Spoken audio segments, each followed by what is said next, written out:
What's up? Is this live? It's cloudier than usual. Can everyone hear me right? Hard boils here already. I don't know how it's gonna like yeah, see the fucking camera's like at the worst angle possible. Can you hear me all right? How's the mic? Everyone see the new image from Zack Snyder's Bureau. Picture doesn't look that good.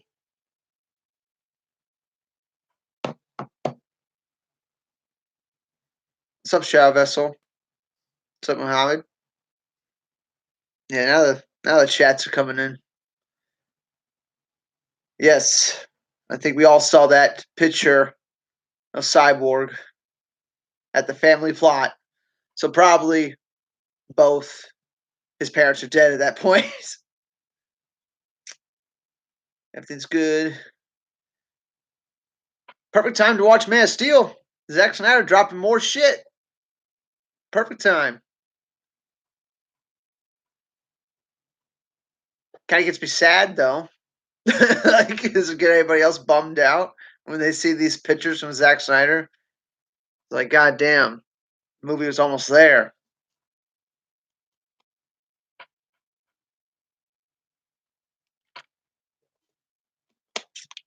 See, I could try to pull it up my phone. Let's see. I took a screenshot of it too.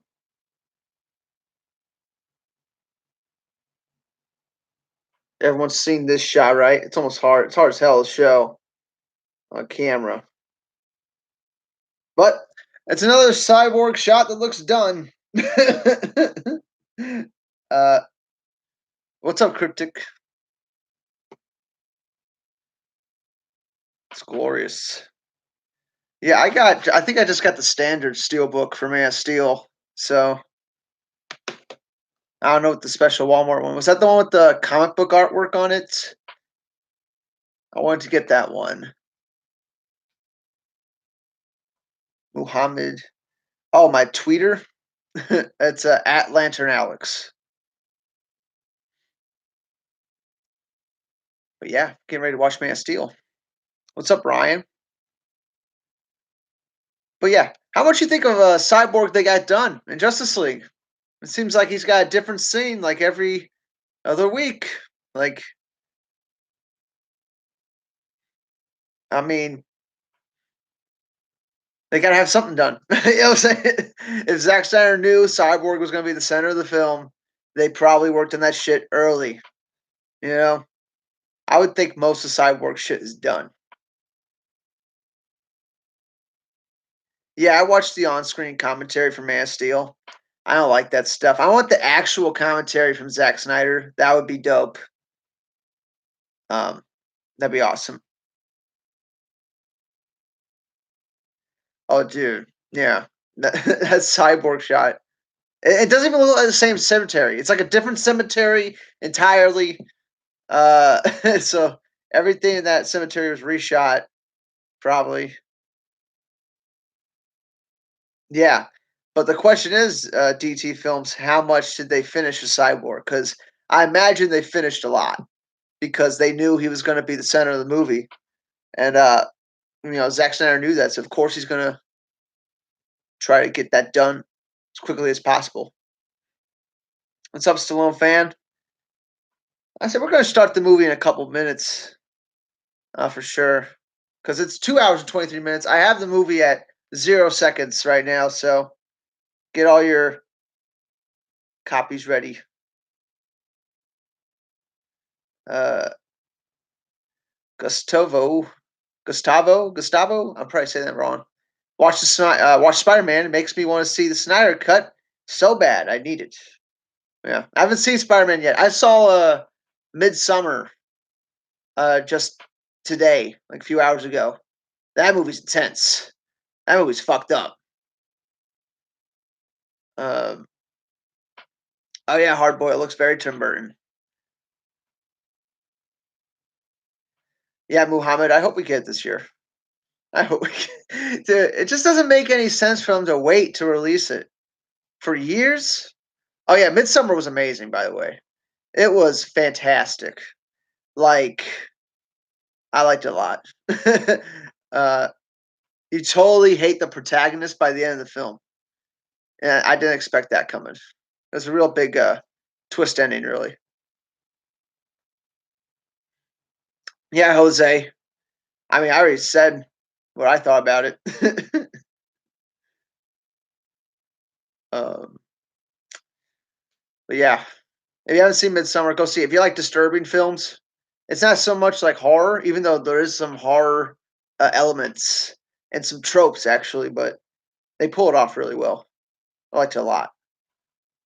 I recorded my first reactions after walking out, so I might upload that like tomorrow or the next day. Um, can't wait to watch Man of Steel. It's been so long. Oh, what's going on? Nothing much. You saw this. We all saw the Cyborg Cemetery pic. Oh, dude. Oh, it's trippy as hell, Jose. It is trippy.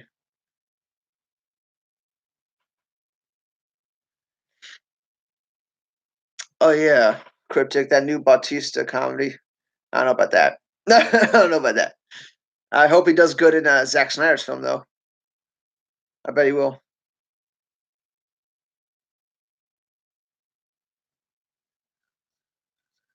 Well, Christopher Nolan took over Justice League. We still want the Snyder cut. Uh, yeah, I mean, I don't understand what that would change. Still a fan. It'd be cool if Christopher Nolan directed Justice League. I still want to see the Snyder cut because they finished it, right? Still want to see it. Yeah, Zack Snyder likes him. Zack Snyder likes Bautista, so there's that.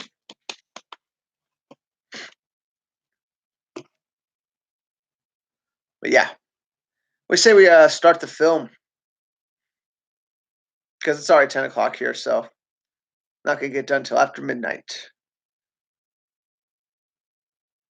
With a boy child. We had child's on a boy child.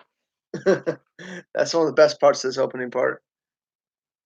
Yeah, let's see. Yeah, I have it on 0 minutes, 0 seconds. If everyone wants to line up your clocks, line up your clocks, and yeah, let's watch Man of Steel in honor of the Snyder Cut, which hopefully will come out at some point in our lives. I'm hoping it's sometime this century. Might just have to wait a little longer. All right, 0 minutes, 0 seconds. Five, four, three, two, one, play. I already did count, hard boil. You're late. It started. We're at the Warner Bros. Logo. You gotta go.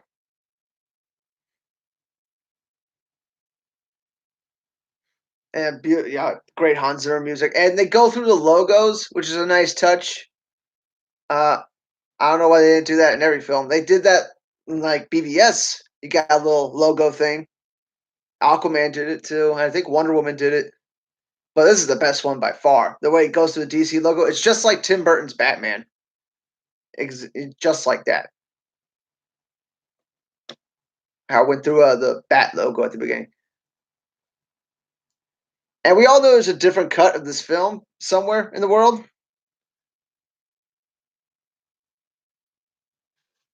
Thomas Hendricks, Jimi Hendrix' cousin, is here. Yes, we are all watching Man of Steel right now. The best Superman movie ever made. And it starts with the birth of Jesus, otherwise known as Superman.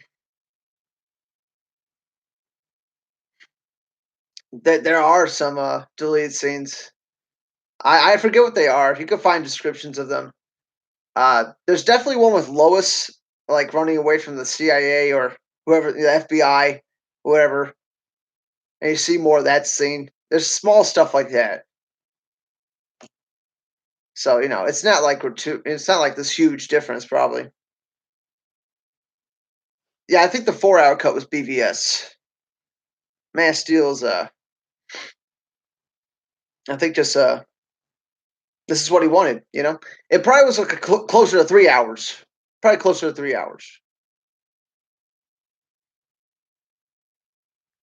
Oh yeah, Cryptic. Everyone complained because this was too dark, but I think it's great. Like, you even see the destroyed planet when they do that pan. Oh my god! Like, there's some crazy Kryptonian lore that goes about the whole solar system, and Krypton was at war with some other planets, and they used doomsdays to destroy the other planet. And dude, all that is in the background. Like, Zack Snyder really does research. He cared. Yeah, Ryan Simmons. There's probably a longer cut of this film, but I don't think it'd be much different, honestly. I love this fucking opening with this fucking Krypton and the Shakespearean acting like it's the fall of Rome. I think that's what they're mirroring right now. And you got Zod taking out these guys. And there's Non on the left, the big tall guy. I imagine in the longer version of Man of Steel, we probably got a scene with that guy, right? And of course, you got Michael Shannon's awesome General Zod shoots the council lady. But he has the bowl cut like Caesar did, the bowl cut. So I think I know what Zack Snyder's trying to mirror right now. Feora, the first look at Feora. That suit that Zod's wearing is entirely CG. You wouldn't know. Looks so fucking good. Looks almost real. It's too good. And the music's epic. Even this background music when they're talking, it's just driving the scene forward. It's fucking great. The Heights of March. Oh yeah. That's funny, hard one.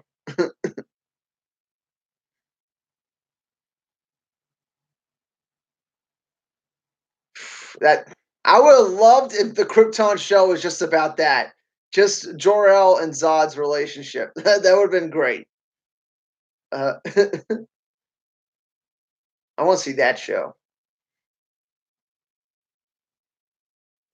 Of course, Jor-El kicking some ass. Never seen this with Jor-El.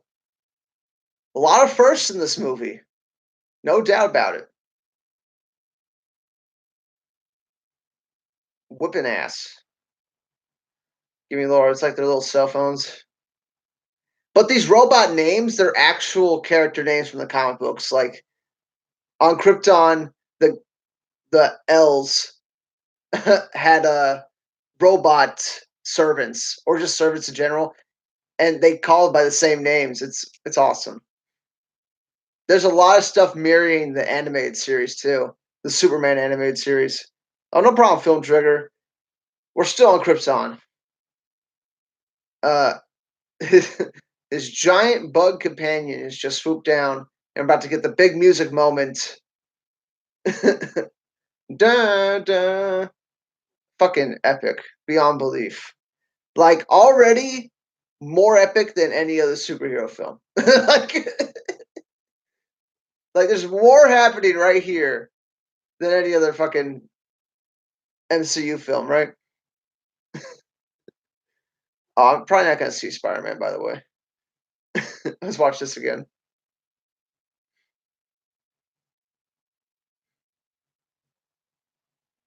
And all this is CG. Like, except for the things they're touching, everything else is CG, which is pretty amazing. Uh, Zack Snyder likes to he'll build if the character's touching something, they'll actually build that and then they'll put CG around it. It's a good way of blending it together. And Zack Snyder's really good at it. Oh yeah, there's a lot of stuff that mirrors the Superman animated series, especially the first 2 episodes, the introduction of Superman stuff. A lot of stuff mirroring it.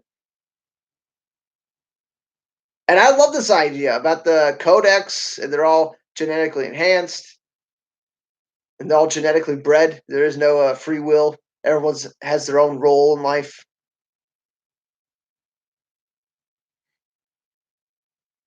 And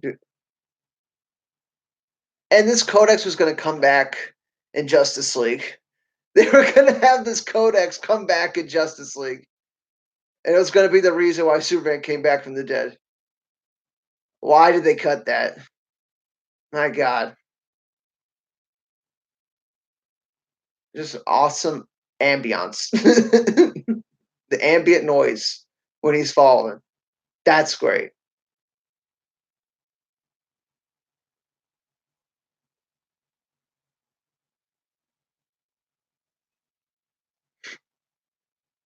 I could watch this opening like for the rest of my life. Like, I don't need any other movie. I just need this first 20 minutes. This is like a movie on its own right now. I bet you Zack Snyder, he probably had this like 30 minutes long and they had to cut it down, right? It was like 30, 40 minutes when he first had this. And dude. And it's not a coincidence, this house they're in, the observatory. There's no coincidence it looks like a dick. It's like that's like a legit thing. And Superman's like the seed of hope being shot into the universe. There's all kinds of shit like that. The broken moon. Oh yeah, that's in there too.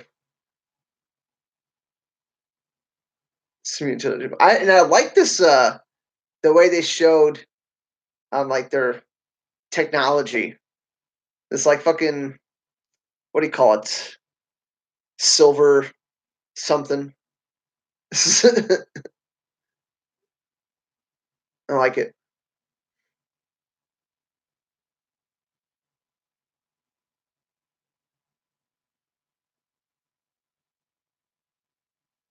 And you're already feeling bad for her getting rid of the baby.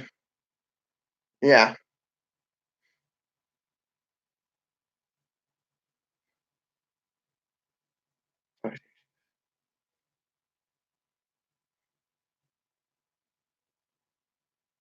Holo projection. Holo.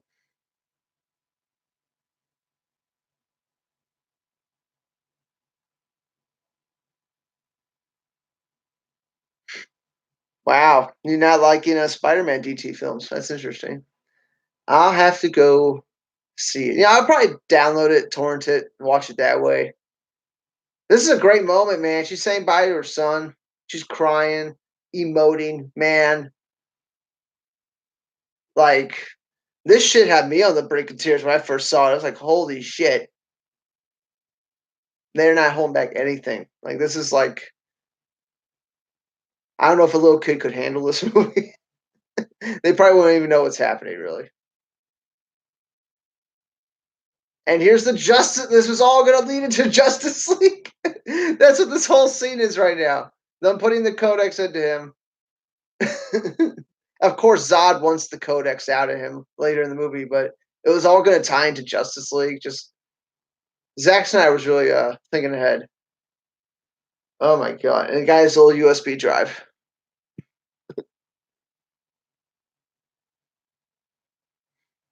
That looked cool. The way he got sucked into the hole. Yeah, Russell Crowe's like the best Jor-El ever. Stallone fan. I like him better than Marlon Brando, honestly. I'm just not a big fan of those original Superman movies.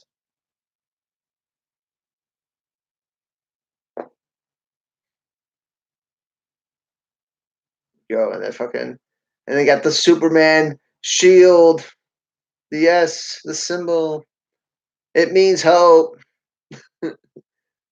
Oh, we're almost at like one of my favorite lines in the movie, and that's boy child. Film trigger. We're at the part where General Zod is trying to stop the launch of Little Kal El.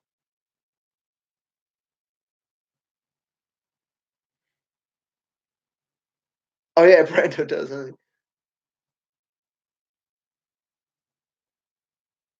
it's no coincidence the ship looks like a sperm. It's not a coincidence. You know what I'm saying? They did that for a reason.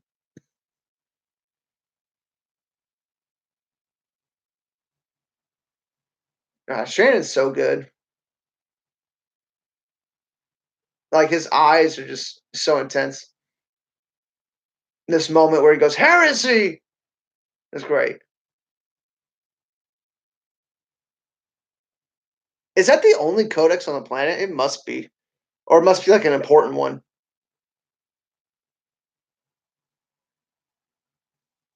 Yeah, Jose, score. What have you done? Boy child. A boy child. It's the pause that does it. Like why a child, a boy child. Heresy. Like if you said girl child, would it not have affected General Zod at all? Yeah, the sperm whale. Doesn't Lex Luthor talk about a whale in fucking BVS? There's a lot of Moby Dick references in BVS too.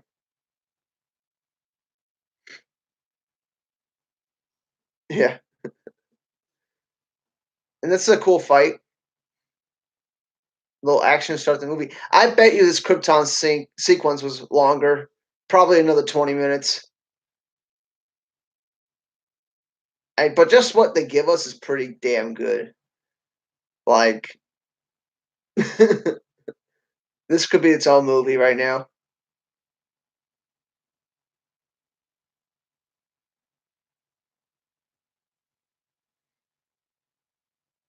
The Codex is Krypton's future.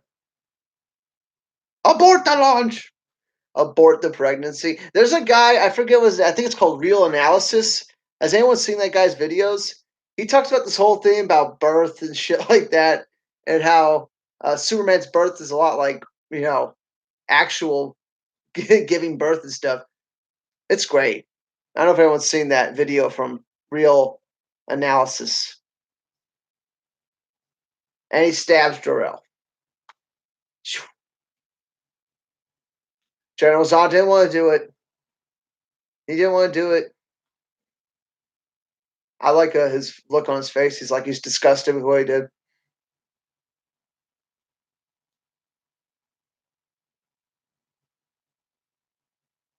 Oh yeah, Jose. I would hope so.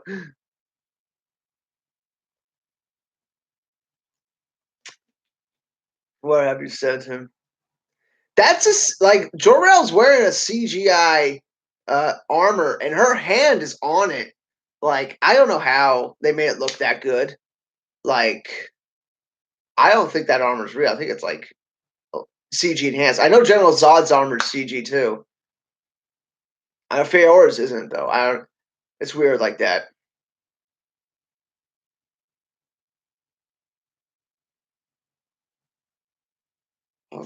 The music's so good,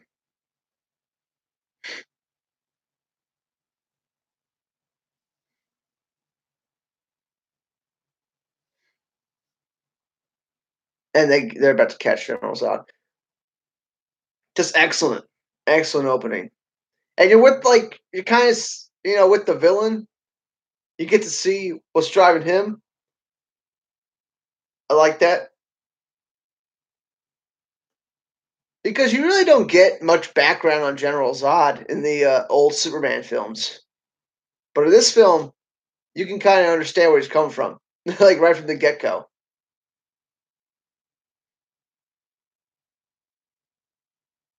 Oh yeah, film trigger.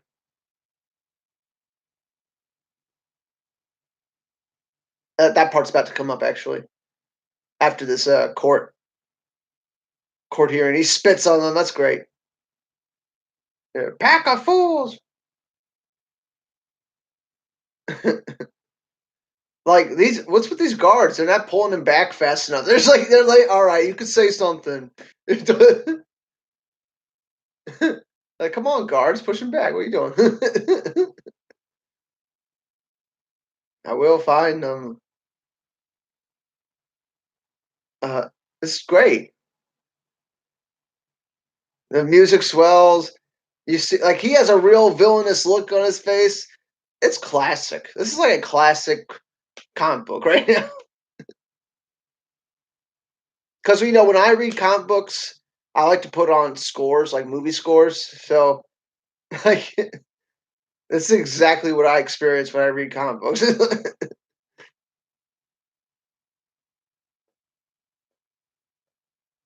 Lantern, what are Doctor Phil's thoughts on the Superman controversy in BBS? I have no idea, Stallone fan. That's really I don't understand the question. Oh, duh. Dude, the actress that got to play Laura, she should have came back some way because she was really good. Just for this opening sequence, like goddamn.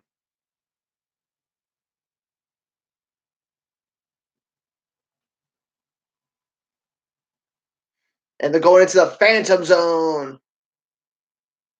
It's just cool details like this. It's like a electrifying the ship, putting it into a different dimension, and it's a triangle, like just like how you usually see the Phantom Zone is always like a triangle, piece of glass, right?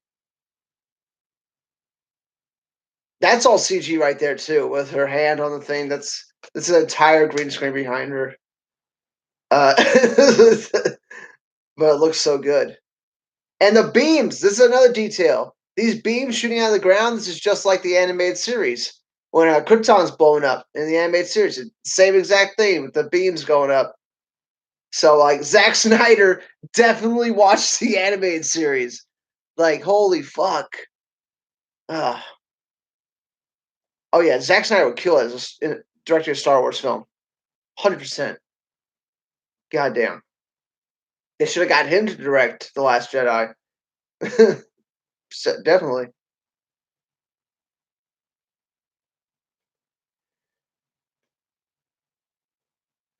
Real emotional with the fucking violin music. And it blows up. And if you see, it also blew up in the Phantom Zone thing, or at least it shattered it right there. So I guess that's when General Zod got released from the Phantom Zone right there. Dun, dun, dun, dun.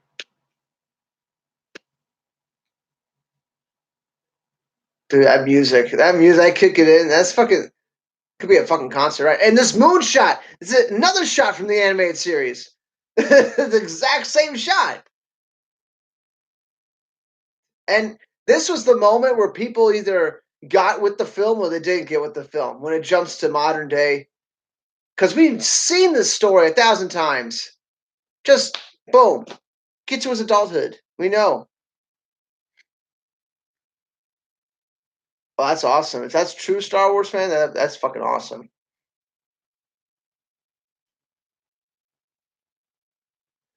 Yeah, right. Shadow Vessel. It's hard to watch new movies when this one's so well done. So much detail. And I like this too. Like Superman allowed himself to get tackled right there, right? Like he must have heard the thing above him breaking. Calling him Greenhorn.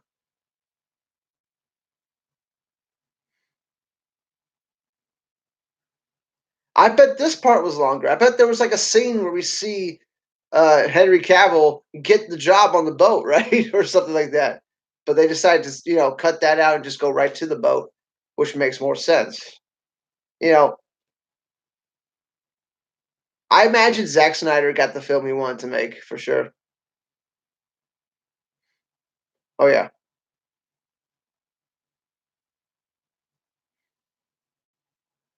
thumbs up from Sharif.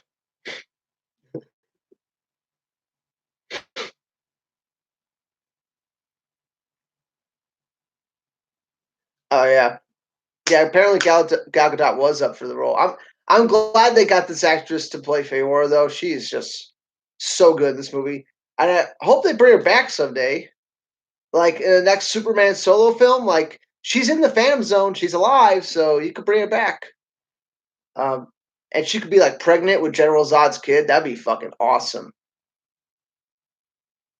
Here's the fucking, it's coming down. And the movie, we have Superman's been on screen for 5 minutes, and he just saved 10 people. You know, he just saves a helicopter full of people. He doesn't save anybody in this movie though. Apparently, Superman doesn't save anybody in this movie. So I guess he's just working out right now. He's just trying to get a good workout.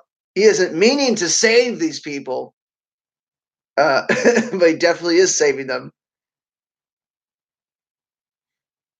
And that's like another thing. Superman is only as strong as he needs to be. So the second they were clear and they were safe, Superman lets it go. You know, he doesn't feel the need to hold it up anymore. I think that's cool detail too. If that's really was a thing Zack Snyder was thinking about, I doubt it. But if it was, that'd be awesome. And we get the little flashbacks. Yeah, yeah, Mandalorian. That's people's main complaint was that he didn't save anybody, and he didn't smile. It's like he does both those things in this movie.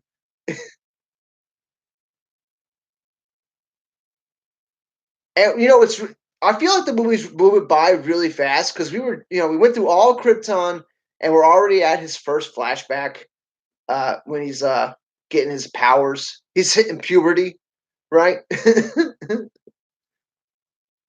Maybe hitting a little young, losing his shit. No, he hasn't hit puberty yet. That's in the next. That's in the fucking what's it called? When he's saving the school bus. It's not bright and hopeful when we get the audience. What are we gonna do? What are we gonna do with ourselves? And think about it, he could hear everybody all the time. That'd be hellish. That'd be hellish. The world's too big, mom. Dude, we were gonna have this in Justice League. We were gonna have something like this in Justice League when she talks him down like this. Oh my god, this is kind of making me upset. This is upsetting.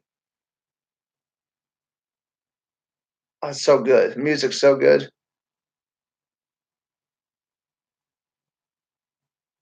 And they got a great Ma Kent. They got a great actress to play Martha. Can all these kids get back in class? Like, why are they just chilling out here? There's so much wrong with you. There's so much wrong.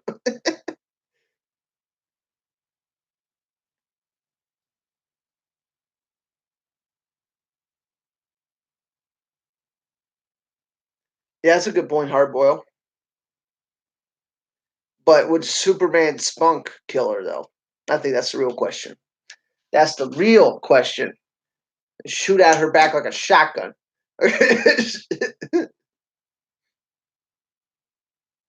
That's apparently a Bible verse, 5 through 6. I don't know what it refers to. Uh, well, there's a lot of stuff like that in this movie. I think it has something to do with stealing or something because he's about to steal these clothes. I think somebody analysis broke it down like that. Oh yeah, this is a Chris Cornell song. Chris Cornell is dead, by the way. He killed himself. Funny enough, not funny enough. It's pretty horrible, but it's a great song by Chris Cornell. This is like he was the lead singer of Soundgarden. If no one knows who Chris Cornell is, Seasons. The same as Seasons. Like I feel like the flashbacks are a little too quick. Like there probably was more footage of him in the in between moments, in between the flashbacks, right? But they decided to cut it out because they probably thought the movie was going on a little too long. and they're like, "We gotta get through these flashbacks." Dick splash. Great insult. I wish I thought of that when I was in school. Dick splash. Dick splash.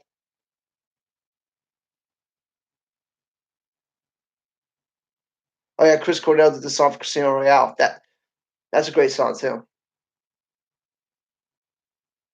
He, the bus is the bus driver dead? Like his head went into the water first, and he's knocked out, so he's breathing in water. Bus driver got to be dead. Like by the time he gets this thing up, like there's no way. Take a deep breath.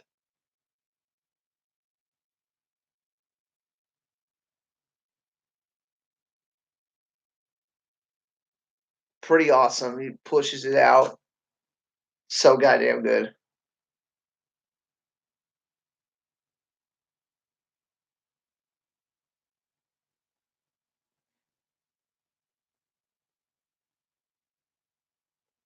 So, what do you think of Nicholas Winding Rife and him possibly directing Batgirl? I got no thoughts on the matter. I got no thoughts. I got no thoughts. If they ever make the film, I might have thoughts. Can we just wait until they actually start filming before we start talking about new films? Like, let's wait for like a set photo, and we can talk about the film.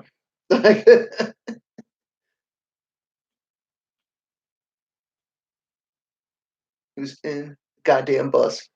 Kevin Costner is the greatest podcast of all time. Act of Jesus.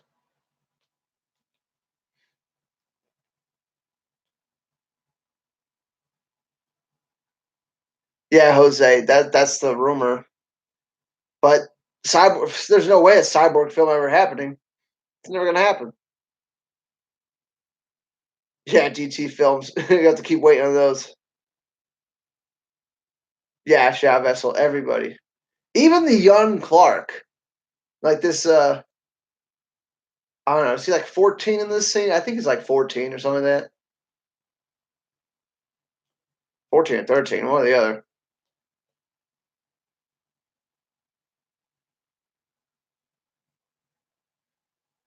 Everyone had a big problem with this moment where he says maybe, but it's really good advice.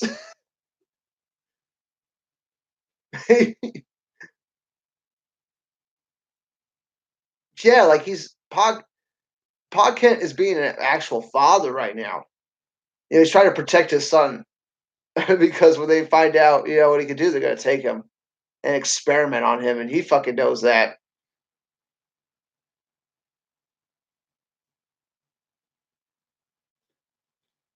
Yeah, Mandalorian, he's great in Waterworld. We should watch Waterworld one day. That's a great movie.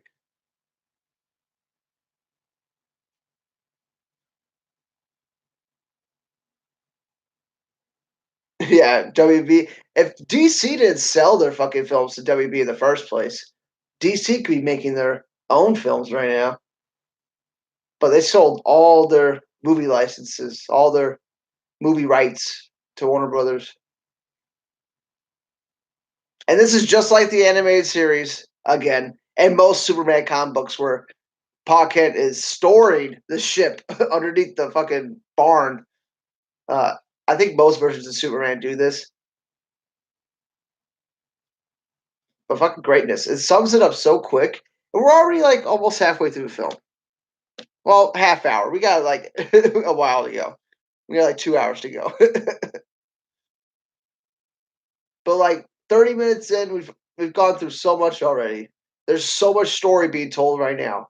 This film was probably closer to 3 hours. Probably. Yes, from Secret Origins. Yeah, well, the best lines in this movie comes from Jeff Johns. You can all thank him later. I'm sure you all will give some nice messages and thank him for one of the best lines in the movie.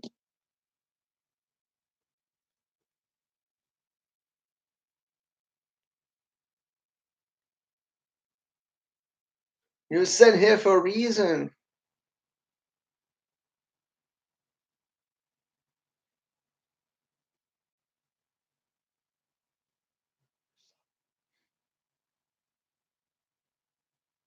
Comic movie Marks is feeling the MCU fatigue. I'm sorry a second. Yeah, Jose, yeah, that's funny.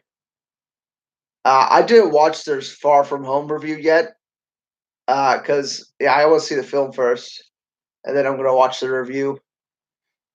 I'm probably gonna download it, honestly. Uh, I don't want to go to the theater for that.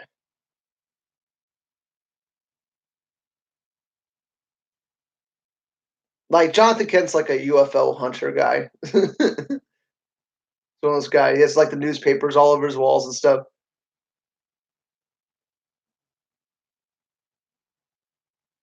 Is that yeah, Stallone fan? They kind of, it's like the same thing they do in Batman Begins. But Zack Snyder does a good job of summing it all up. Like he sums it all up in like 40 minutes, like less than, right? All his like wandering around North America and stuff, the world.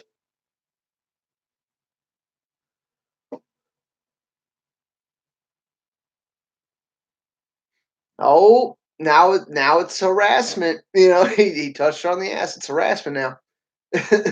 I never got this. How does this guy stand up to Clark Kent and like think he's gonna beat him up? Like he has to be drunk out of his mind right now. Like, how is this guy bullying Clark Kent right now? Like, how's this happening? He's got to be like pissed drunk. There's no way. They probably should have made that more apparent that this bully guy is just drunk.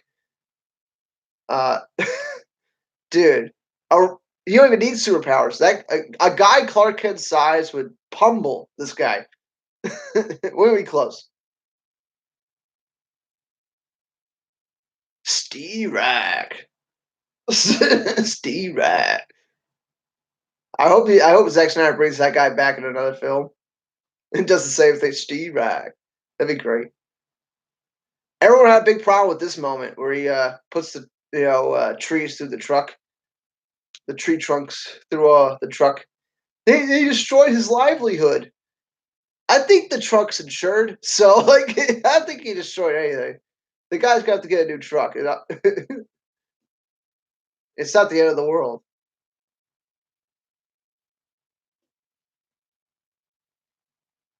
Oh, this is great. There's Clark Kent right there. The first time I saw this movie, I didn't notice that Clark Kent was right there. And technically, he meets Lois Lane right now, but Lois Lane don't give a fuck about him. Don't give a fuck about Clark Kent. Just totally the disguise fools her. He doesn't even need the glasses. Isn't that a great detail? He doesn't even need the glasses to fool her. But then again, she doesn't know who he is at all, so that helps. But like, he's just blending in. It explains his Clark Kent persona, his disguise. That's a good joke too. She goes, "Careful with those; they're heavy." And Clark Kent's holding both the bags like nothing. That's a good detail.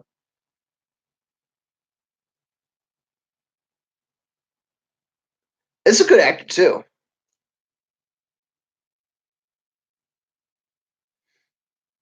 Now wearing a flat jacket, and we see her go interviewing a general in the next movie. So yeah, they stayed true to her character from DARPA.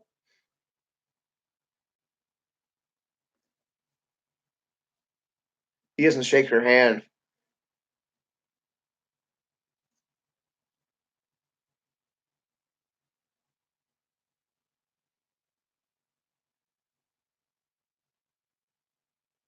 Measuring Dick's line. That's great. We're about to get a Watchmen cameo. This guy was in Watchmen. This guy on the computer. He was the one that found Doctor Manhattan on Mars. He's on Mars.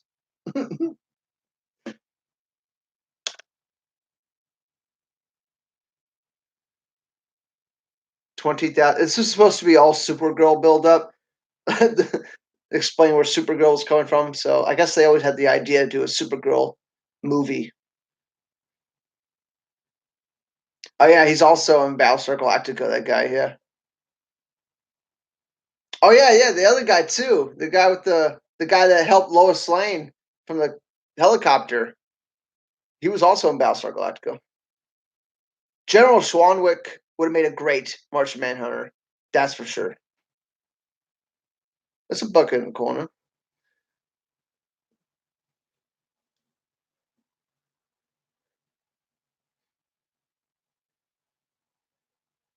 She's taking pictures. And yeah, this is like a major coincidence. It's like destiny. She was taking the shot right as he walks by, and she noticed it too. So that's like another, you know. And, I don't think that many like coincidences happen in this film. Other than that, like that seems like the big coincidence that happens. That she happens to take the picture right as he's walking by. But like I'm thinking about the rest of the movie. I don't think anything like that happens again, or at least I don't think it does.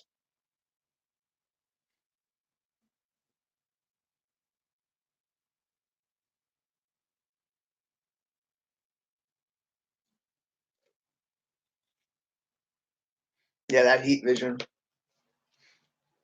The the effects on his eyes look great too. Boom. The fucking music cues are so good. Boom, boom. This part confused me. Lois Lane's in this tunnel and she hears something moving. Like, what the fuck is that? You know, was there a deleted scene where she like there's like a polar bear or something like that? There was something in that fucking tunnel with her. Like, what the fuck was it? I think Zack Snyder was hinting towards something for sure. No, hardball. She's not looking around with childlike wonder. She's scared out of her mind. She hears something in the tunnel with her ice cracking. That could be it. But it sounds like something splashed the water. It's not just like ice cracking. You gotta listen to that sound effect. Like there's shit moving. There's shit. That was probably a deleted scene though.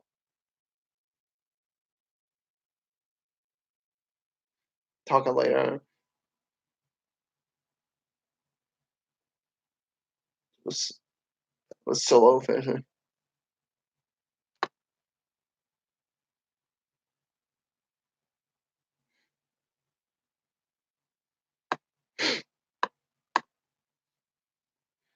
Odinus Creed. And what movie are you talking about?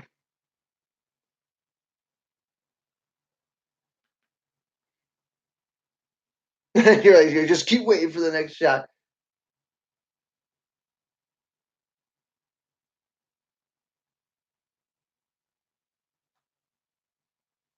If you notice, a lot of phallic imagery right now. If you look at the walls in the background, what does that look like? You know what I'm saying? You know what I'm saying? I think some of us might know. Some of us might not know, and some people in this they might not know. But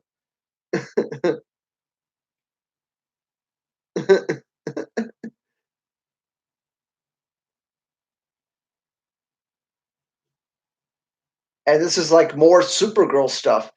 Like they definitely had plans to make a Supergirl movie. Um, the open pod, somebody got out. Where'd they go? That there was probably another deleted scene. Fucking explaining that shit. Thomas Hendricks. She heard the outer door opening. Just my theory.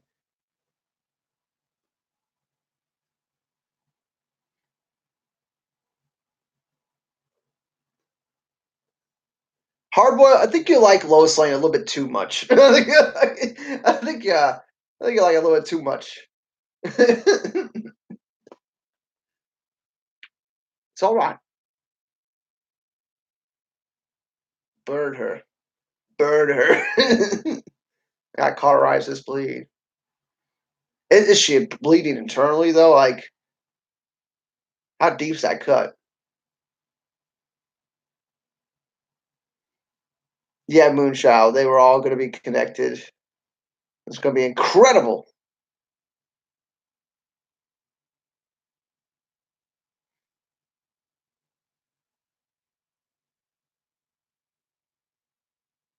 She's getting burned by his heat vision. And now we're back at the Battlestar Galactica guy getting woken up by the earthquake.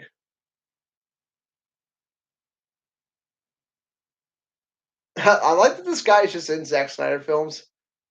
I think he's been in like 3 different ones,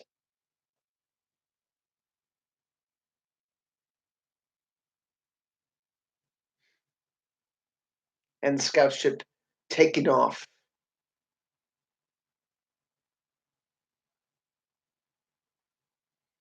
Once again, those music cues, the visuals, it's incredible what they were able to achieve.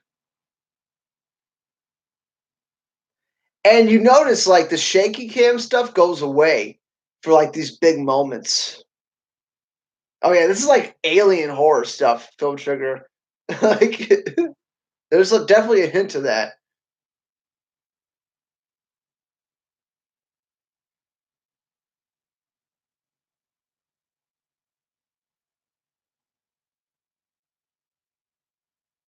It could be symbolic of a rape scene, hard boiled like this. There's a couple different ways you can go with that.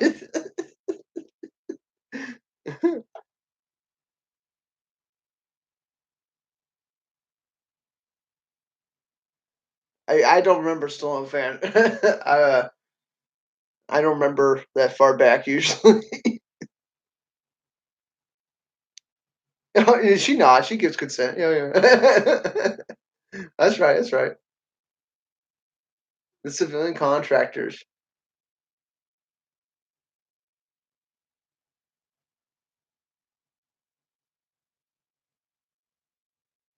Oh, Lawrence Fishburne, greatest Perry White of all time. Better than the animated series. He's the best Perry White there's ever been.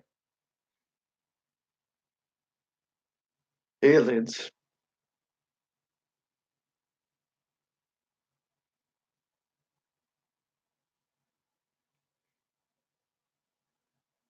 Straight up, lady. That guy looked familiar too. Is that guy in like another Zack Snyder film? That bartender dude? I forget. This guy makes another cameo in BVS too. Woodburn. And I think Woodburn is also in the comics at some point. It's just as another reporter dude.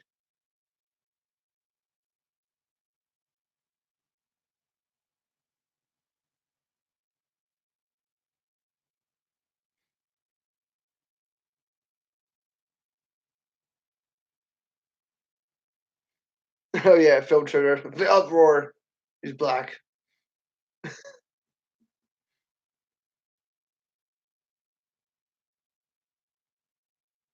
I bet this scene was longer too. You'll see you'll see different cuts here. And it makes me think there was a lot more.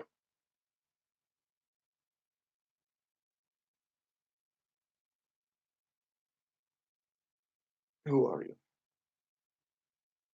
Like there was a line of dialogue before that. They really get to the point. This is where I feel like the movie was edited down, but still, even with the edits, it's fucking fine. You know, it's so good.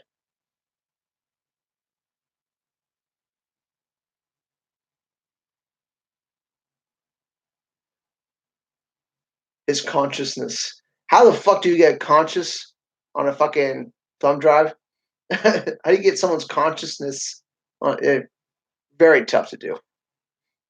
I love this scene too with all the he's showing the history, recapping it for Superman and the audience because I'm sure there's people at this point they're like they don't know what the fuck's going on. Spread out throughout the stars. I wonder who destroyed their other colonies.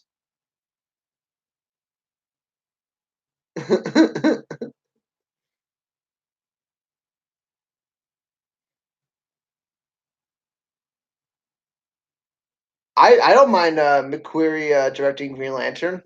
He did pretty good on Mission Impossible. But then again, we had a spy director in Casino Royale, Martin Campbell. He directed a Green Lantern film. Did not turn out well. Yeah, Film Trigger. That's what Zack Snyder says in interviews. But then again, Zack Snyder doesn't talk bad about Warner Brothers. At least, not usually.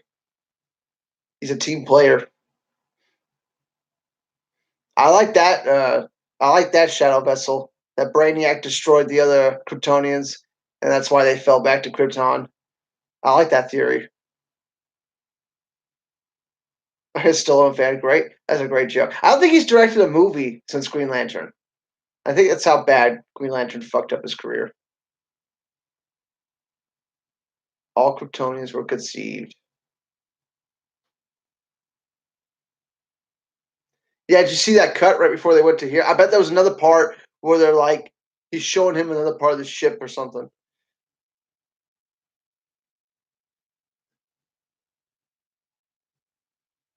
Him or her.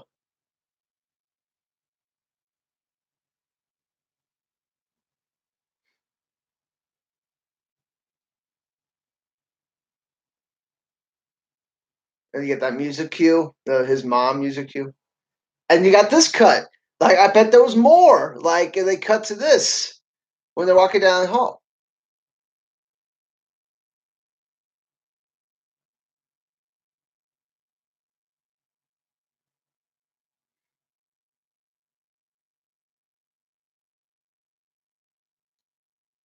No, because General Zod's coming because you just activated the ship. He just says that. That's why you're not alone. You get the best of both worlds. I I get the line, but every time I think best of both worlds, the theme from Hannah Montana pops in my head. So I don't like that, but I understand why they said that line. It just like makes me laugh.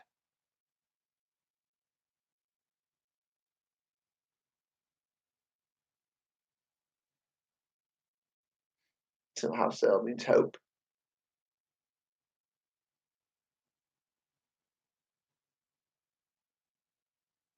The fucking Superman score, the new Superman theme that's I like more than the original.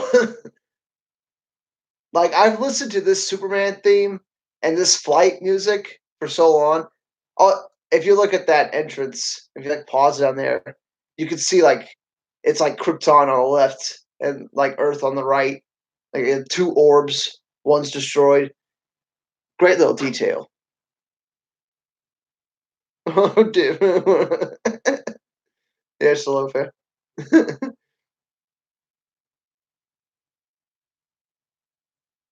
More nourishing, nutritious.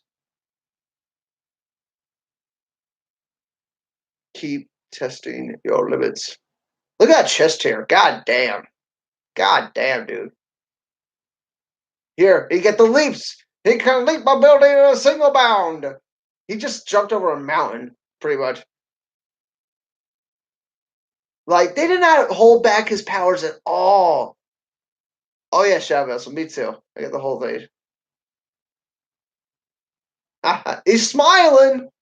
Is that what people want? They just want him doing like that the whole fucking movie? That's what they want the whole fucking movie. So crazy. Right? Just fucking right through the mountain. Dude. Zack Snyder has a good sense of humor. Like that's great.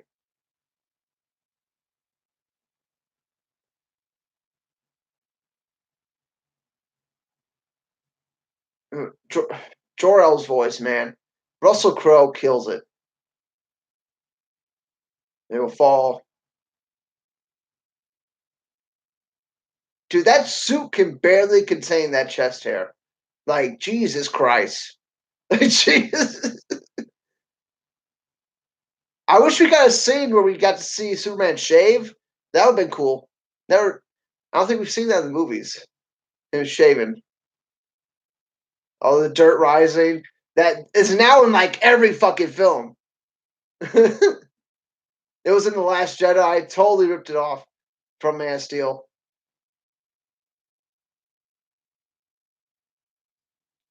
The music's good. He's fucking flying around the world, seeing some African wildlife.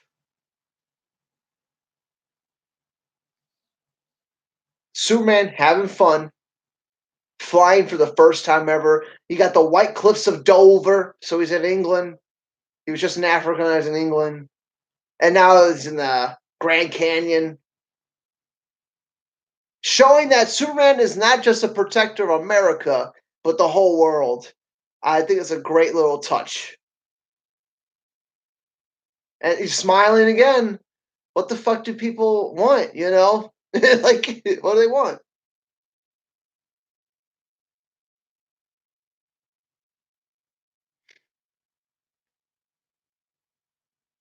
Dun, dun, dun, tsh, dun, dun, dun, tsh. Boom. And I bet the Lois investigating him was also longer. Like this shot, like there was probably more dialogue between her and him right here. And like right here, like this was all probably a little longer in Zack Snyder's original cut. At least I like to think it was. But then again, like we don't need to see it, you know. Just have him narrate, cut through it real quick. We don't need to see that much detail.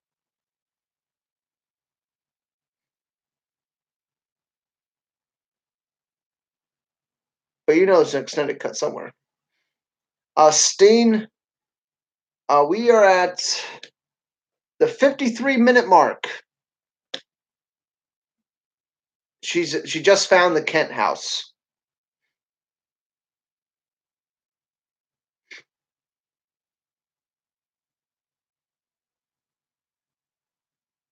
Talk to you about your son. She works at Sears. Little fucking like she's wearing a little Sears tag, you know. So they're setting up the Sears store already that the train's going to go through. And that's funny.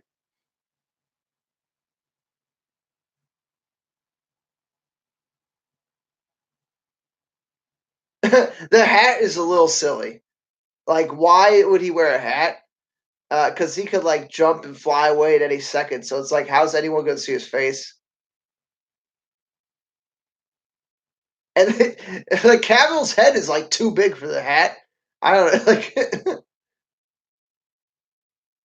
maybe if he was wearing a hoodie, I think a hoodie might work better. The hat just looks a little silly.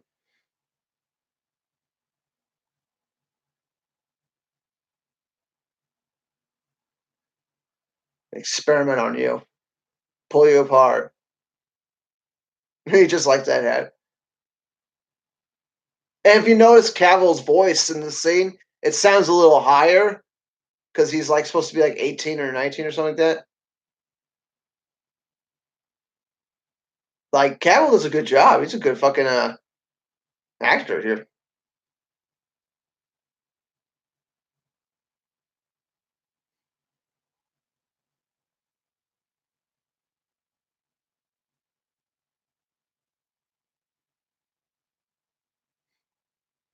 Maybe your best wasn't good enough. I love the tornado scene. This is great. The music's great. The fucking his dad wanting him to stay hidden and not help him because he doesn't want to risk it yet. Like you can feel the conflict in Superman, and you can feel the conflict within Jonathan Kent. But yeah, I just love the way Kevin Costner accepts his fate. It's just great. He's protecting his son by you know, not letting him save him. And they don't know that Superman could survive a goddamn tornado. They don't know that. You know what I'm saying? You could take that risk with your 17-year-old, 18-year-old kid, you know? Hey, you're pretty strong. Can you survive a fucking tornado? An F3, F4 tornado?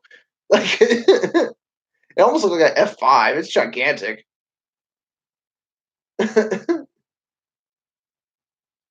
Yeah, you could totally survive this, Clark. Get out here. Help. Like, it's so ridiculous to ask that of Clark Kent right here.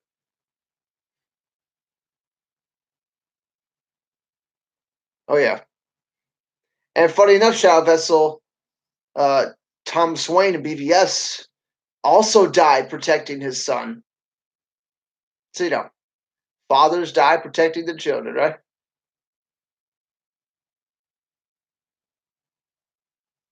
The music, man. His foot stuck.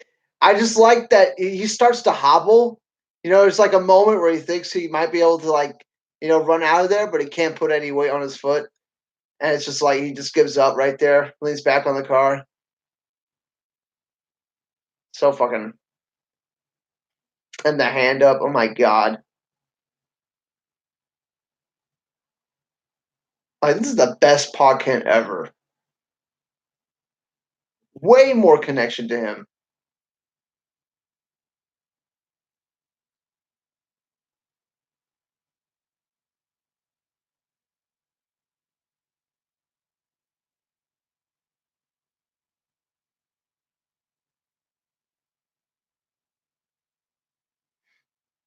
Pretty heavy shit. Letting someone die, pretty heavy shit.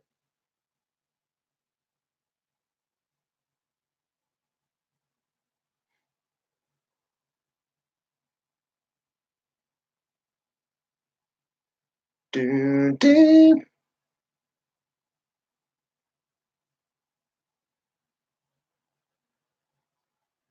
I told you.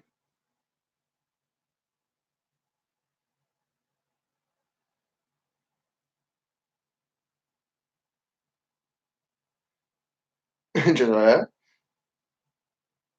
No pay.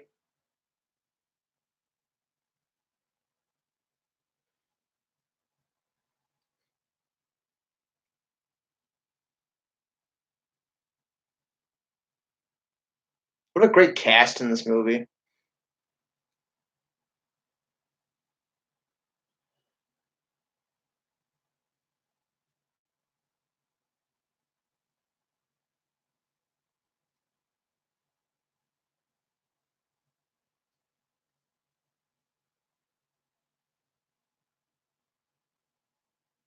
Would react if there was someone like this, that out there, like this out there. I had it right the first time. God damn it!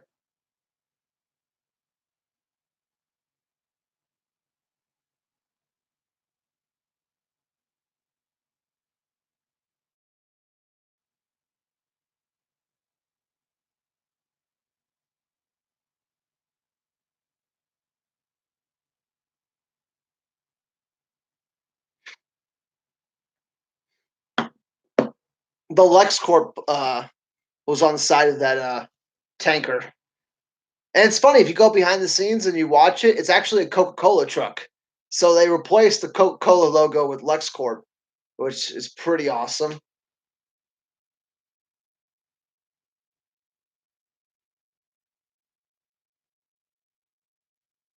Dude, it's the same fucking shot from Justice League.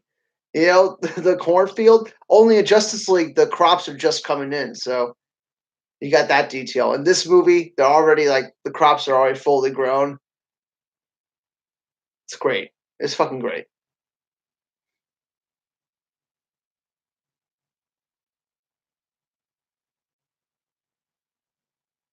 So happy for you, Clark.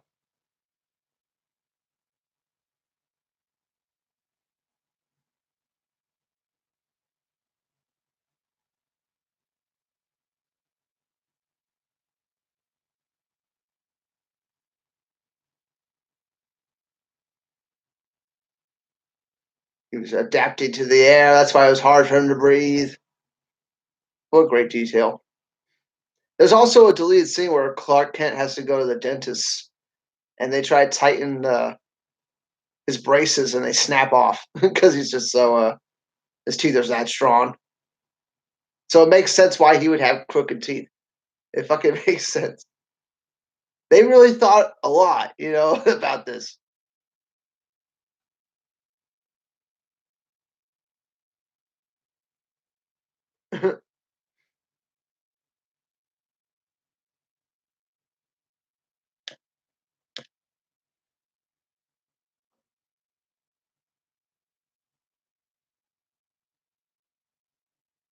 General Swanwick. You're gonna see a little nod to the Justice League again when they. I think it says "We have the Watch" or something like that. That's a reference to the Watchtower in the Justice League cartoons. Uh, yeah, we have the Watch. essentially. And I bet there was more about the Black Zero ship. So I'm a fan. Oh, Gal Gadot any day. Gal Gadot any day. What? Is that even a question? God damn, Gadot. What you meant? The Black Zero ship. They didn't go into much detail into the Black Zero ship. I wish they would have.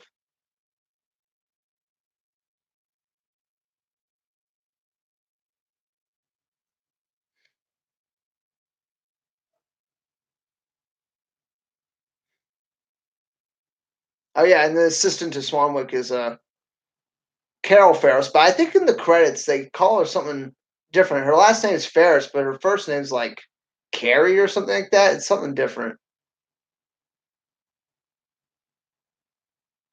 Fear. That could have been a good moment to show Cyborg. It might have. And Victor Stone's on that field. This is a good horror feel too. When they go, you're now alone, alien invasion. It's a good horror feel. He zooms right into it. Supervision.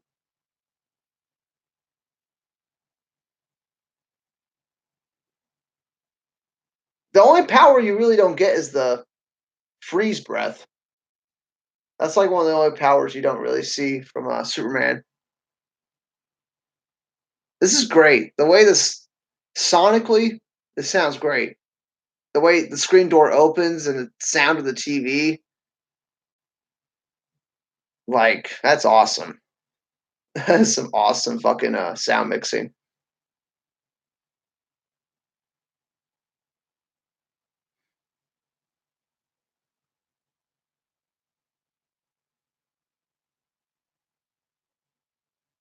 Are not alone.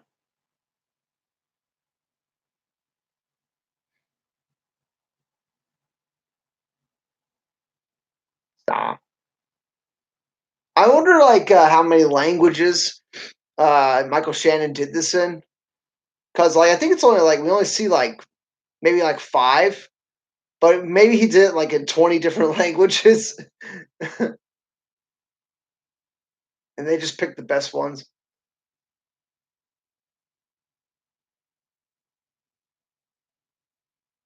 I wonder if he had a dialect coach.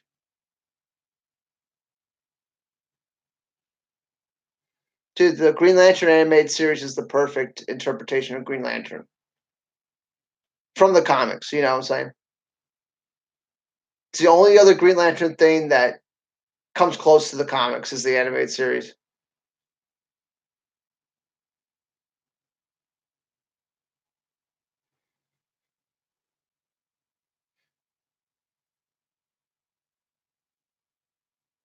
To blend in. Like it looks like a skull on his face. I think that's pretty cool. Like he's death.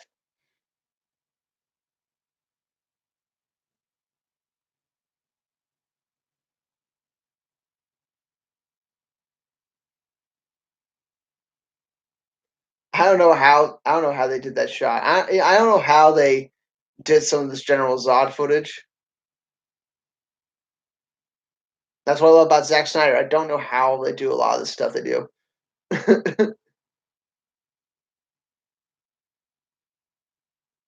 Yeah, I have both of it. Stallone fan.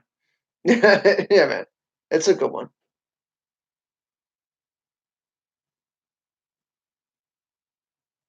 I know this is an extended. There's an extended scene of this somewhere too. It was all going to be one take, following Lois out of this building, but they cut that. You could actually find that footage somewhere. I bet it's on YouTube somewhere.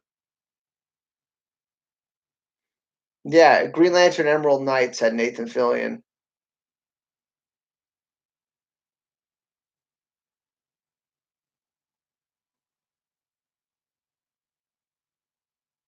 and the Justice League movies do as well. Like this shot right here, where she goes to the stairs, it was going to be a whole one take, following her down the stairs out into the alley. It's just a few seconds longer, but I think it would have made the scene a little better. It would have made it a little cooler. Seeing her like avoid capture and then just get caught at the end, I think that would have been funny. But they cut it for time, probably.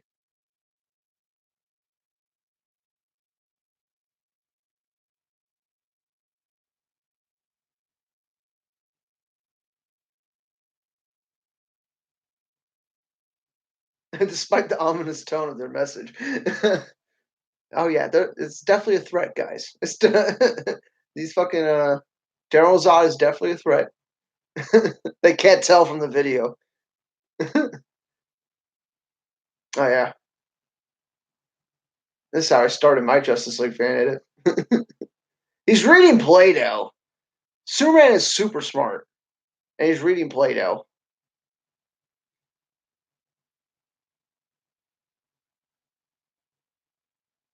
See you, Kevin. You can watch it later, man.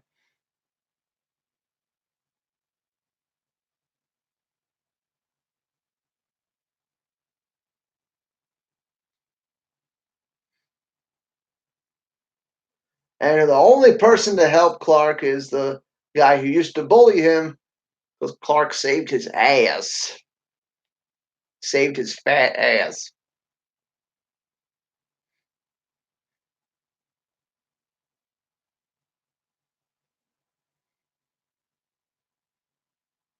You know?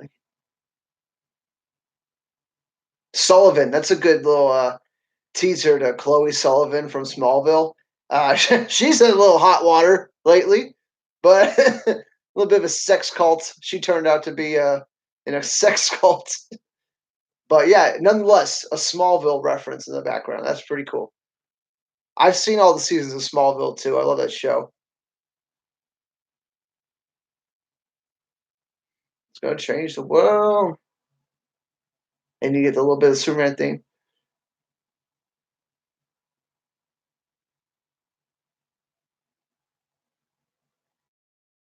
And in the back means something, and both of them, right?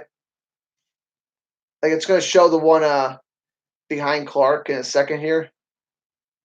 And it's Jesus with like a red cape, and he's essentially asking God like why he has to die. Essentially, I forget what the exact meaning is, but he's asking for guidance in the back, and he has the red cape. It's like it's symbolizing exactly what the scene is, right? It's not just like it's not just random religious imagery. It's mirroring what Clark is going through in the scene right now. Is specifically picked for that reason. It's just great. It's not like fucking Godzilla where they put a cross on the screen. It's supposed to be like, oh my god, it's a cross.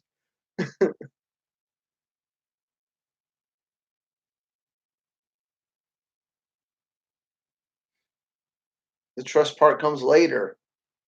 You gotta take a leap of faith. Zach is way ahead of his time. And that cape is entirely CGI. Looks fucking good. This still holds up. It's probably gonna hold up fucking decades from now. It looks good. Because it also looks like the film is shot on film, which helps too.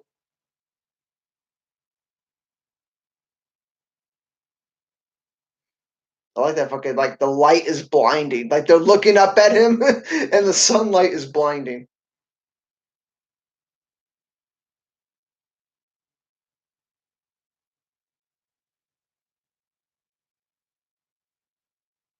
I know that wall, that phrase behind him. I know it means something, but I forgot what it was. But there's definitely a reason there's a phrase on that wall behind him.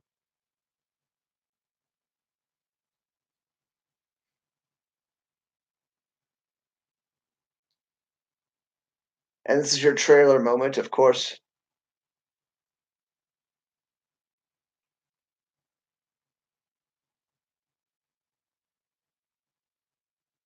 Yeah, Stolen fan. Batman's cape is also CGI.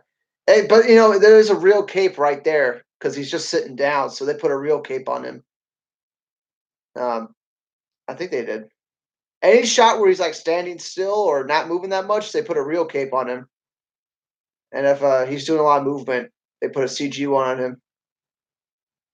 Because Zack Snyder wants exact flaps. You know, he wants the cape to do an exact motion, which is hysterical.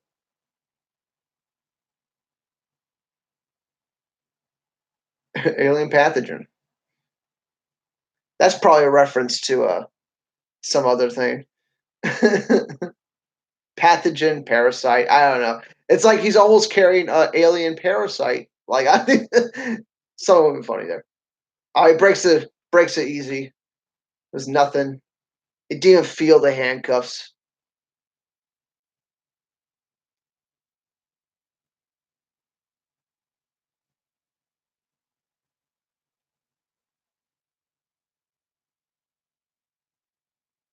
I thought America doesn't negotiate with terrorists. What's happening right now? Yeah.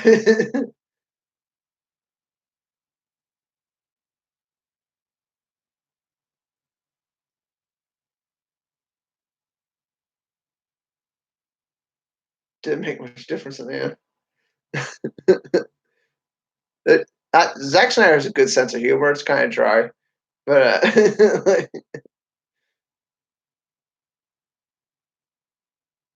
thanks for believing in me. He was like, no one. They all sold him out. I think that's pretty funny.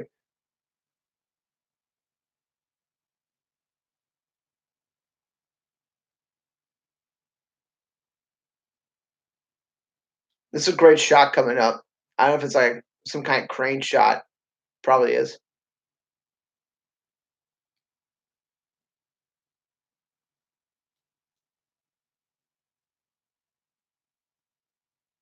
Uh,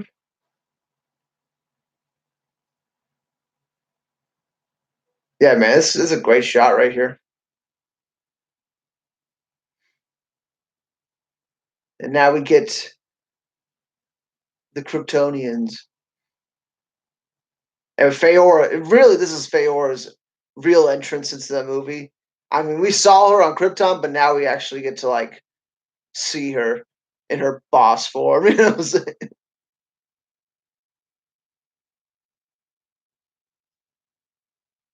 She is still a fan, right? And just like it's only been like an hour 14, and they've already built this up way better than like five Marvel movies put together.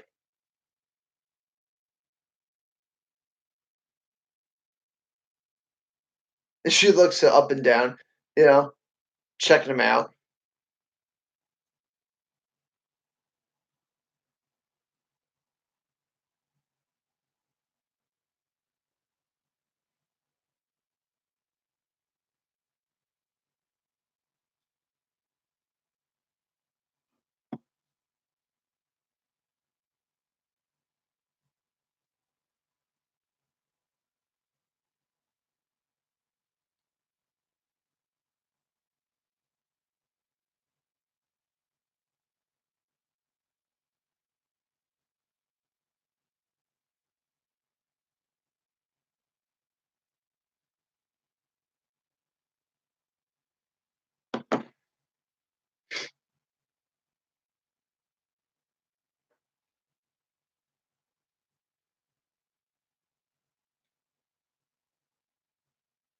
Good fucking music cue.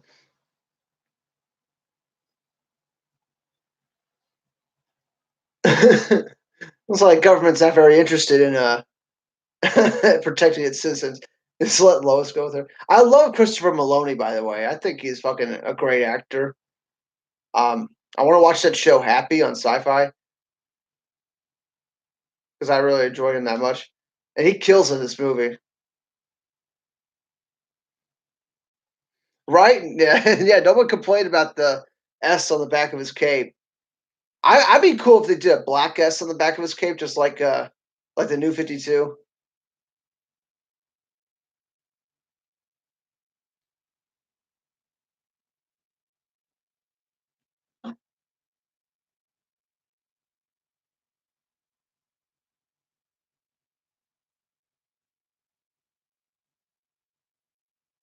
Kal-El. You see, the atmosphere is already affecting him. I think that's a cool detail. Like it's already, you could tell he's like, yeah, it's getting nauseous.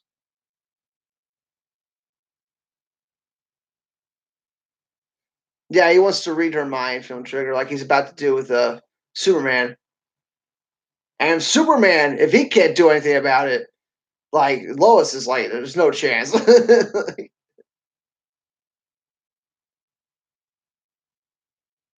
Blood. It's a PG-13 movie, and he's spitting out blood. Pretty fucking awesome. Like, this is what I want out of my superhero films. I want to see some goddamn blood. You know what I'm saying? Not in a sadistic way, but I want to see some stakes. I want to see some them hurt. Like he's vulnerable right now. They could kill Superman at any moment right now. He's essentially sleeping on a table.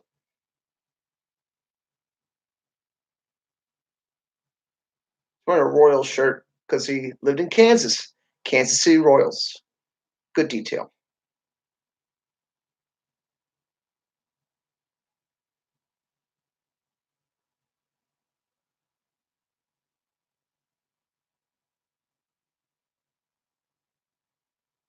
And we go back to Krypton.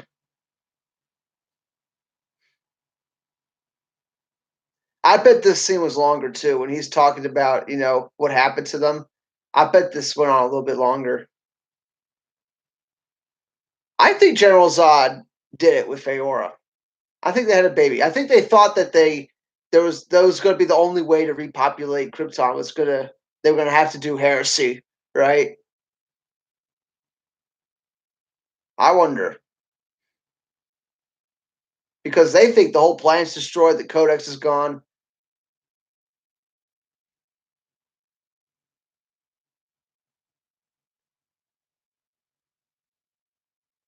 The old outpost exists.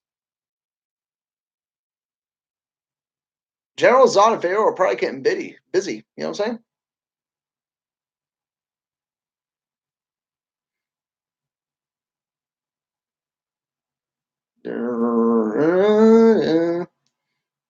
Sting, I think it's just he's in some kind of machine. Superman is. They're doing some mind control thing on him, like Inception, right? They're in the second level.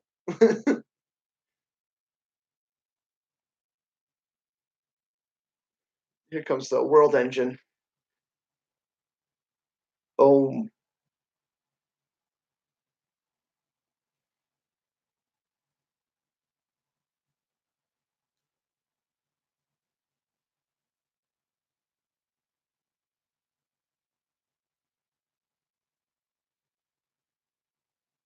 On Earth.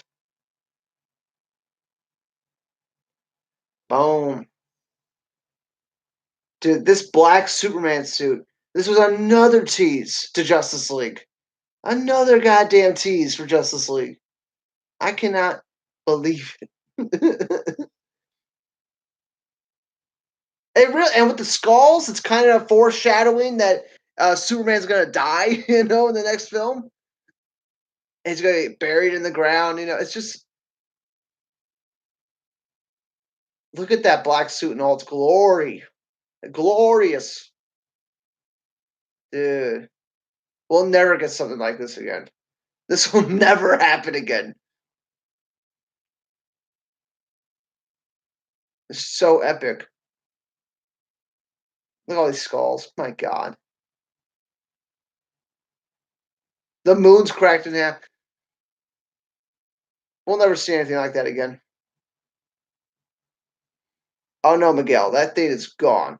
In the Snyder cut, they do mention the Codex. And that's it. That's the last time we're ever going to hear that thing.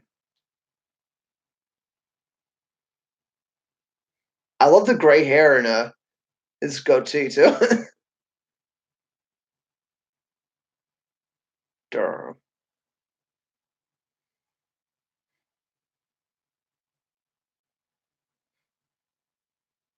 That's all CG too. That fucking that suit.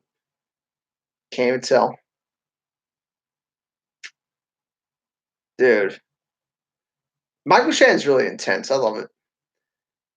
I wish there was a way you could bring him back, but of course they did fucking with his neck.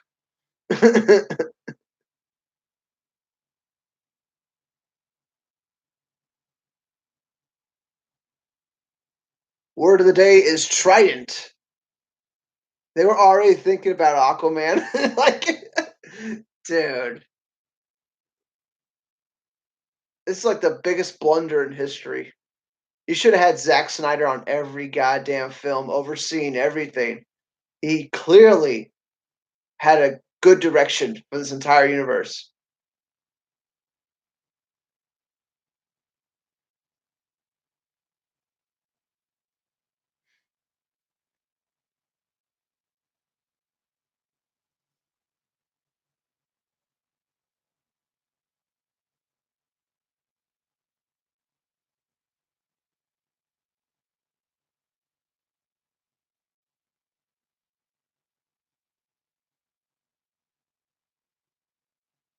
Dun, dun.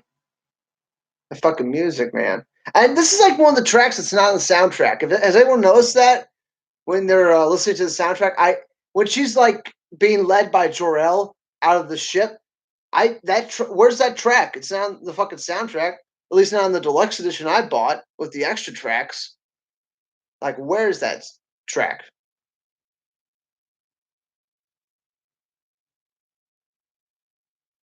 Where did you come from?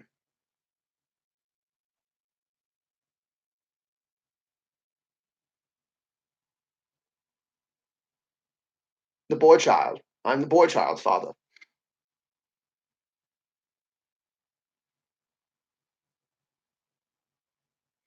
Right, Stain? Like, what they do with that? If I throw it at the bottom of the ocean. Turn you could teach Cal.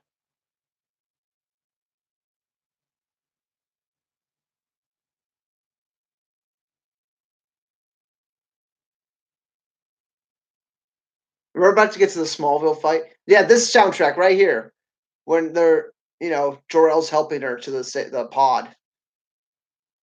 Where the hell's the soundtrack?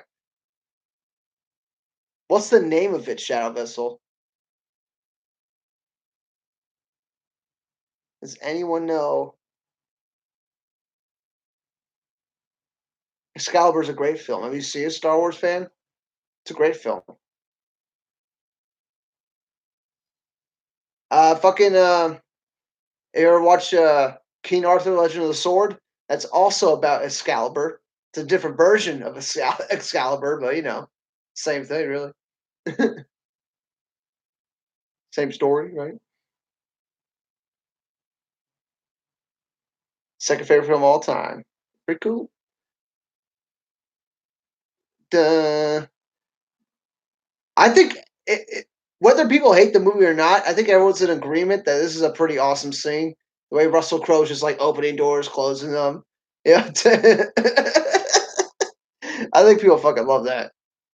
At least everybody I've watched the film with, they always love that shit. There's definitely more action in King Arthur, I'll tell you that. Boom. Punched.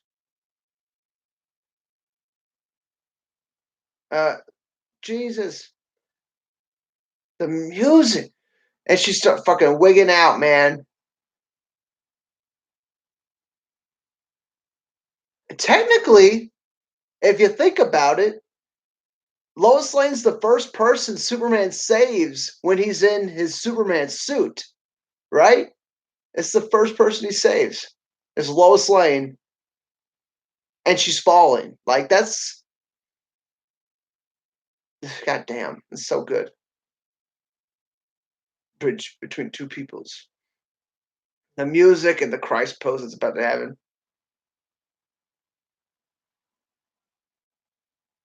Dude, Cavill did a great job with that moment too.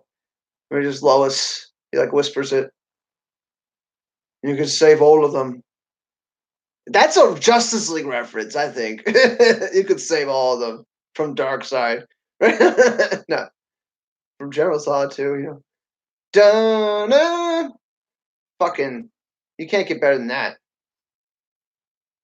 Like, what superhero movie even compares to this moment right here, where he's chasing it down, and you got this awesome music playing.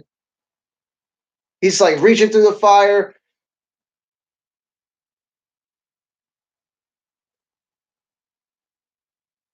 Dude,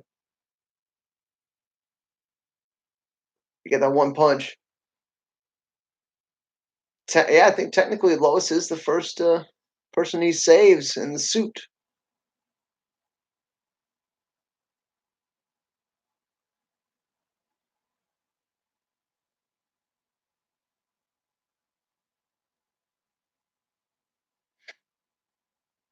Yeah, Ryan Simmons. We're about to get to the handicap match with Non and Feora.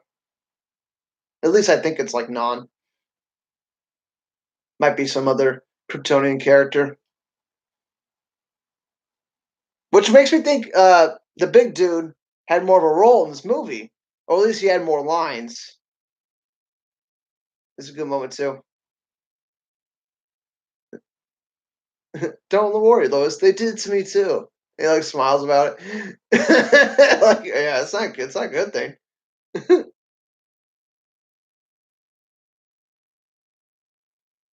Where the atmosphere helmets, but it's like they're jumping on the moon, Film Trigger, right? So they're gonna have your basic powers. Like the gravity to them is different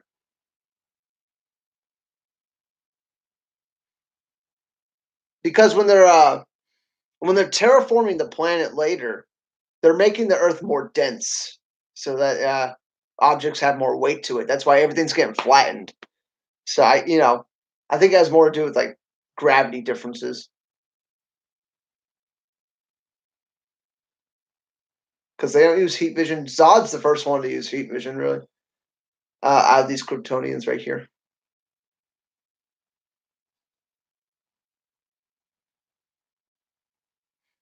Feora.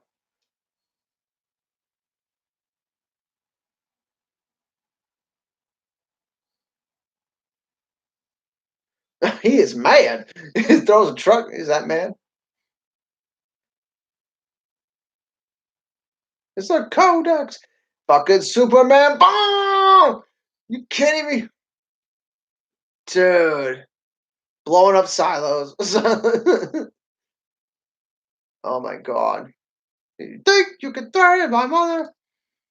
It's fucking. Like, what more do you want from Superman right now? You know what I'm saying? Like, you don't fuck with Superman's mom. Never gonna happen. Superman would never allow it. There goes the 7-Eleven. Yeah, right. I hope nobody was pumping gas because they are definitely dead. Like if they were pumping gas, they are done.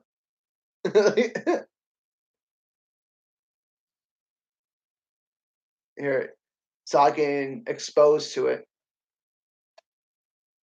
and now he's seeing X-ray vision. He's got the super hearing. So when their helmets are on, they don't have any of those powers, but they still have like super strength and super density. I guess you could say. Now it's on, doesn't it? Superman was kind of enjoying, bring some pain to Zod. And then he immediately gets shot. So Superman, he had like a bad intention and then he immediately gets shot. So, you know, kind of like subtly showing Superman's moral compass or himself being corrected. I don't know. Doo-doo.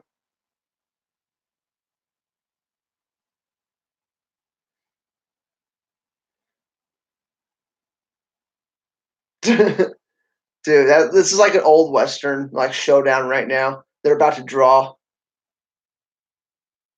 Yeah, the American flag on that building reminded me of Watchmen. That's a good one. It's a good pull, Sting. It does. Yeah, lock your doors. They should have fucking got out of that goddamn town, dude. Like, should have told them to get the fuck out. They're about to wreck shit. So good. You never see those bombers in movies. Those bombers don't get enough love. Pretty cool planes. I'll be honest. Dun, dun, dun. That'd be funny if Hal Jordan was on one of those jets. That'd be great.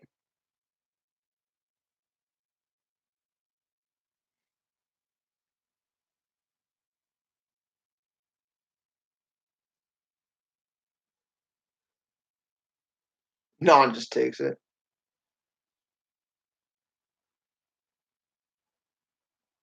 So they do slight damage with these jets. But yeah, big guy's just gonna wreck them.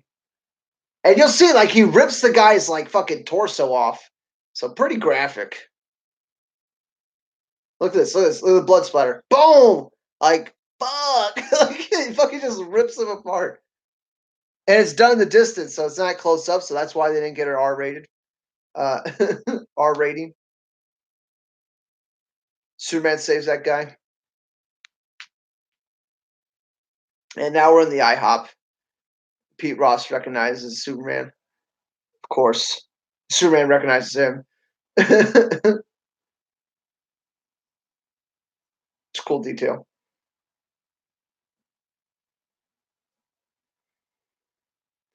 Look at fucking Feyor.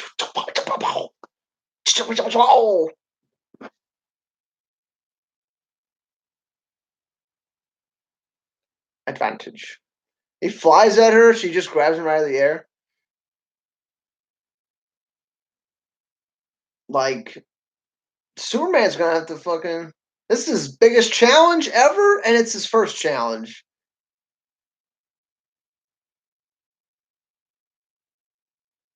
Always wins.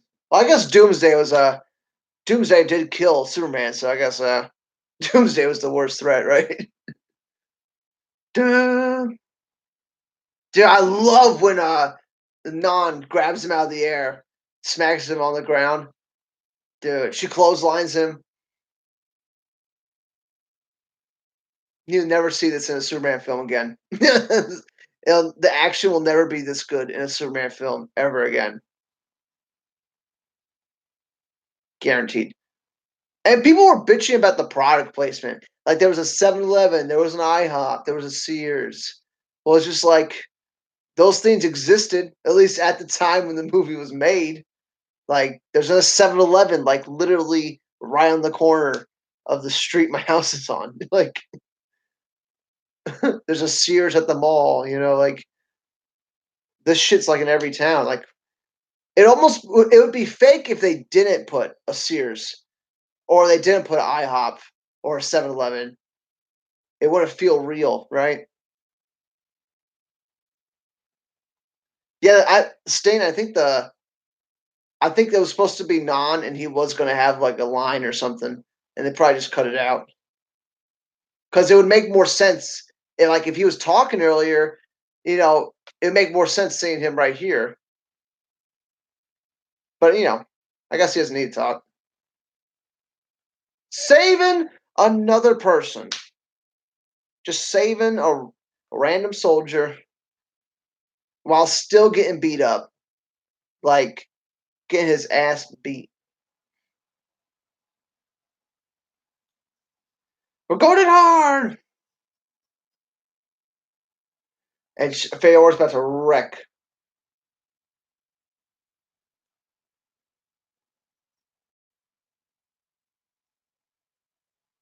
Boom, boom, boom.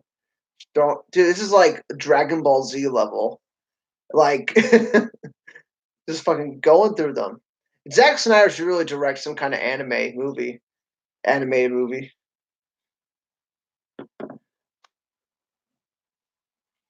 Like, if Zack Snyder did a Dragon Ball Z movie, I think nobody would complain.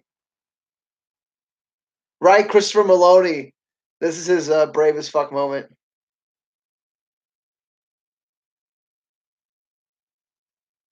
Oh yeah, but he didn't smile while doing it, Film Trigger. So this Superman is invalid because he doesn't smile when he fucking saved everybody. Christopher Maloney, man, he's gonna fight to the end. Love Christopher Maloney. Boom! Right to the trains and stuff. Trying to get him away from the town, but these they keep attacking Superman. They're the same power level as him. He can't really control where they're gonna go. If he wanted to get them out of the town, he probably couldn't. And this fucking Christopher Maloney jumps at her, right? Like he's gonna get her. Like it's crazy, man. Let me fucking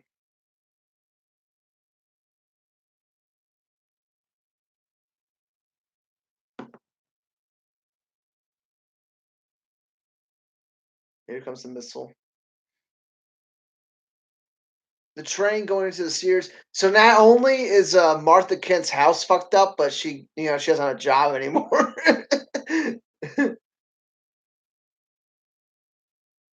Yep. Wow, take out those jets real quick. That Main Street is fucked up. They're gonna take about a week to clear this shit. A week, maybe a month to clear this shit. There's a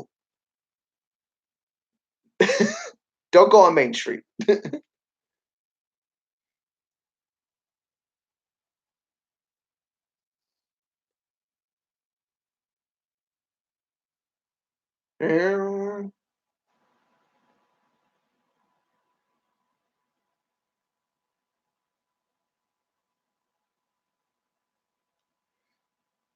Then this was the famous trailer moment where the cape flaps over the boot. I think the cape was real too. That was Zack Snyder out of frame. He was moving the cape. That you could see behind the scenes footage of it. I love that. Zack Snyder's really hands on. I don't know if they got like real military people to be in this movie. I think they did. A lot of these guys look professional.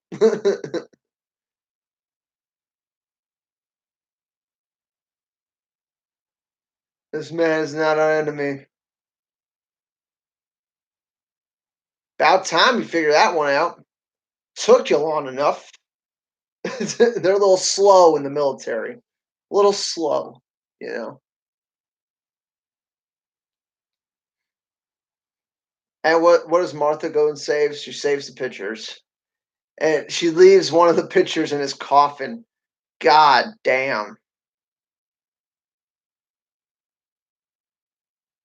God damn.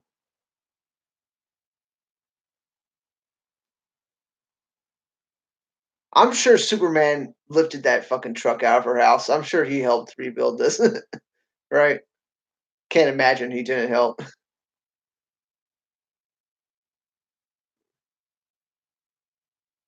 Eh? She's like, how am I gonna replace it?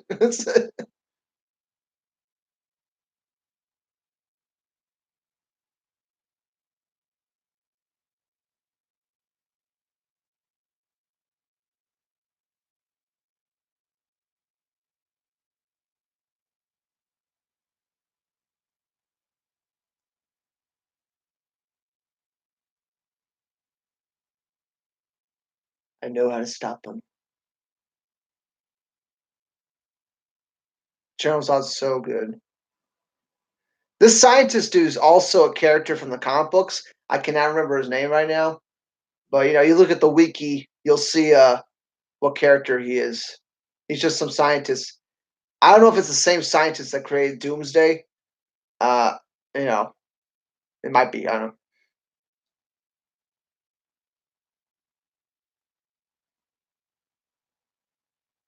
This fucking cinematography when he's looking at Earth, just the way the lighting is, it's incredible. Dun dun dun dun. Another great music cue. I cannot believe this movie got like a 58 or something. Like, how did half the critics not like this shit? This is like, what more could you want from a superhero film? Dun dun dun dun. Fucking great music. And the ship is eclipsing the sun.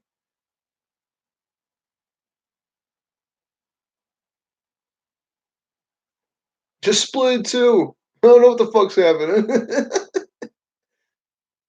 Oh, Man Steel suit is great too. Film trigger. Look at that shot of like under the earth. That's like a shot you don't usually see. Yeah.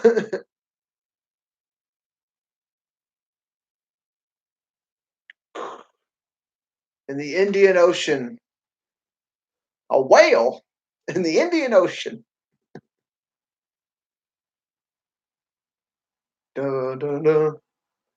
Over Metropolis. Metropolis is a big ass city too. And here's the ferry. They're on a ferry. Where's that ferry going? Probably to Gotham, right?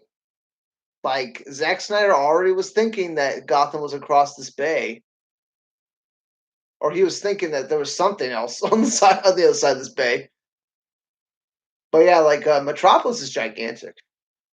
Like when you see some shots later on over the whole city, it's fucking a massive city. Like it's probably like two New Yorks smashed together. Like look how big that is. Look at all those buildings. It's fucking massive.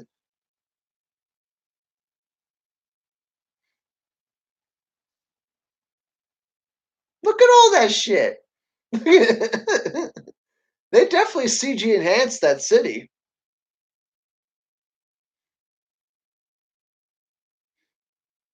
The water coming up. Give me it's a gravity weapon. A slave to the world engine. Initiate the hype engine. I love the camera shake right there. Like it's almost like a documentary. Like they're like, what? You saw people go up and fall down. And now you get a lot of 9/11 imagery with people running away from the smoke cloud. Like, what are the superhero films going to do that? Look at this. They all just get smashed into the ground. It's intense. That woman was holding a baby. It looked like she was holding a baby. Like, fuck yeah. Fuck yeah. Like, this is some intense shit.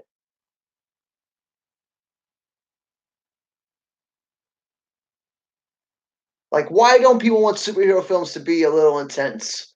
You know, like actual bad shit's happening, and the only person that could stop this is a superhero. Like,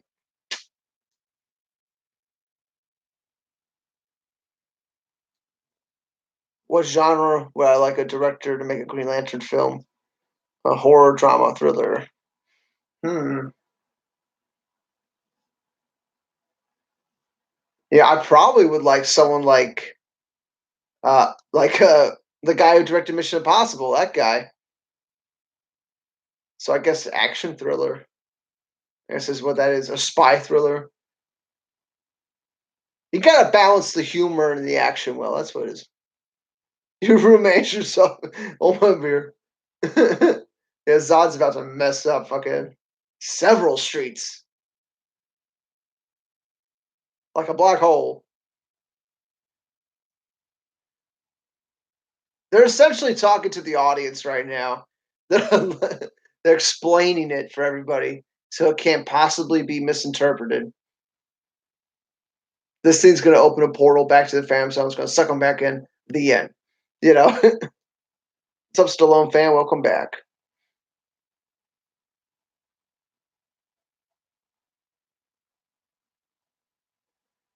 Another great music cue. Not but let that stop me. Dun, dun, dun, dun, dun. Oh, this is like she gets real turned on right here. Maybe a little bit more. Look at that. Look at, oh, Lois is thinking about something. Oh yeah. And we get the trailer shot. This was the first trailer to the movie. The first teaser was just Superman flying up into the sky. So we finally get that, which is awesome. Dude, saw people right there just get smashed down. Zack Snyder's not fucking around. It's like, you want me to make a Superman film? I'm not holding anything back. I'm only gonna get one chance to do this, probably. That's probably what Zack Snyder was thinking. He's probably thinking this is gonna be his only chance to make a Superman film. So you're not holding anything back. Dun, dun. Another great shot of Superman in space. And now we're into like the third act of the film. This is where it all goes down. You get like a 45-minute action sequence that is just incredible. Like it's almost its own movie. Like it's incredible.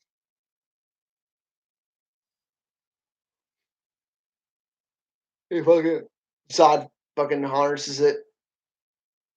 I don't know how he did this with his eyes, by the way. How do you do that with his eyelids? Like I can't do that shit. Michael Shannon, he's really good. Look at the way his like eyelids are like twitching.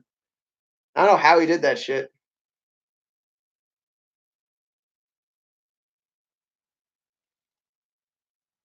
This is a great moment too, where Zod is talking to um, Jor-El.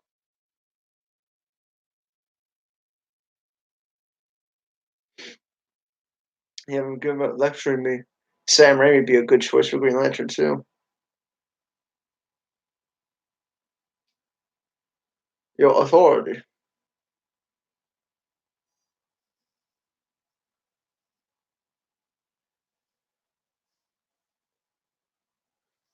I feel like they added the coughs later because they probably had a test screening and people didn't understand what was happening to Superman. So Zack Snyder's like, we got to add some coughs. Like no one's gonna understand why the clouds are affecting him. I bet this I think is a reference to Starro. At least the tentacles and stuff. It really feels like a Starro reference, or it could be a Brainiac reference. One or the other.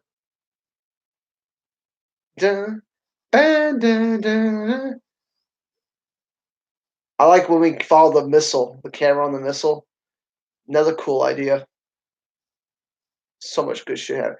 Dude, US government just blew up like their own fucking people. No one complains about that. It's only when Superman's involved, right? Oh, my battery on my controller's low. These controllers on these batteries are what they don't last that long.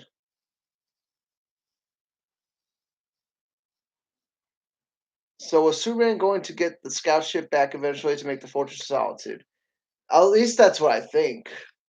Uh, maybe. Or he was going to make his own Fortress of Solitude. But essentially, that was the point of the scout ship in this movie, was to be the Fortress of Solitude. Um, but, I guess it really didn't turn out to be that. They're not going to go that direction.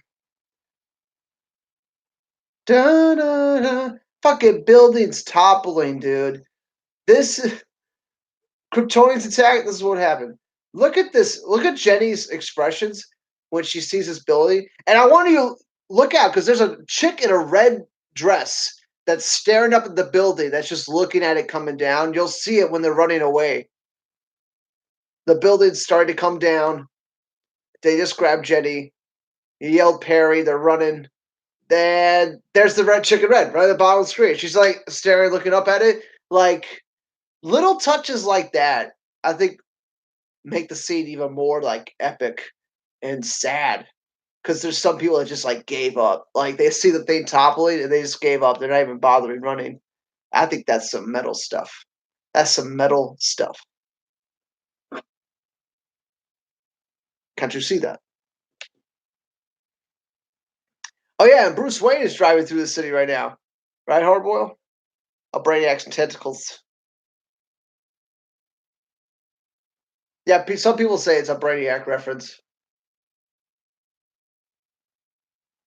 but they got that star shape to them. They got that Doc Ock, uh, you know, claw thing to them. That Doc Ock. his conscience. I can't even say that word that good. Oh, great villain moment. Will build Krypton, top his bones. And look, like Zod, he's just so disappointed. He didn't want to do it, but he had to. Look at his fight. Look at his face. Just incredible acting in a fucking superhero film. Like it's on like the Dark Knight. It's on the Logan level. That's where Michael Shannon is. Like that's what he's bringing to the film right now. Dun dun. Oh, can't breathe because the cloud is it's the red sun atmosphere. It's the Kryptonian atmosphere.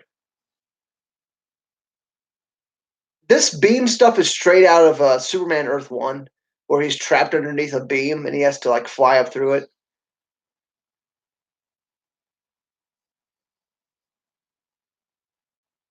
Actually, I don't think he flies up through it in Earth One. I think he just gets saved. But like Zack Snyder did so much better. Oh, she's like genuinely scared, like when she's trapped right here. I mean, that's great. That fucking Lombard. Lombard is notorious in the comics for being such a dick and such like a jock asshole. But he's always like he always goes back to hell for some reason. He's got like he's a dick jock with a heart of gold. That's Lombard, really.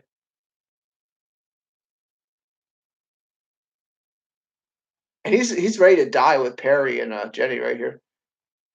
But here's Superman, his fist coming up, and you get a little Christopher Reeves flashback. Uh, his face literally becomes Christopher Reeve's face, and it's just a beautiful moment. You get the cross with the water and the beam. It's just the music makes this moment so good. But like, look at that, they gave up. They're like, we're gonna accept our fate now. But there's only one person that can save him, and it's Superman. It's great. There's your Christopher Reeve face right there. Uh it's fucking great. This moment always gets me goosebumps. I'm fucking transfixed right now.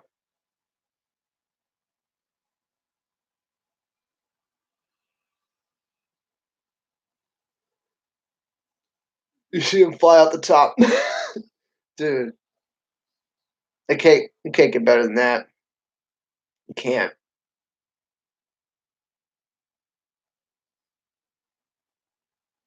Yeah, when I first saw that in theaters, I had a huge smile on my face. I had goosebumps all over. Incredible. We'll never see something like that again. It's such a shame, man. I hope we see something like that again. You know? Yeah, Phil triggers the same scream that he has when he's driving the thing into Doomsday, driving the Spia.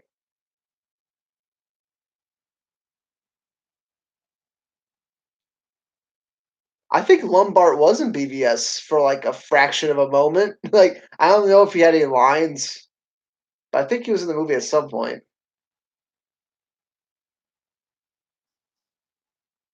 Maybe he wasn't. I don't know.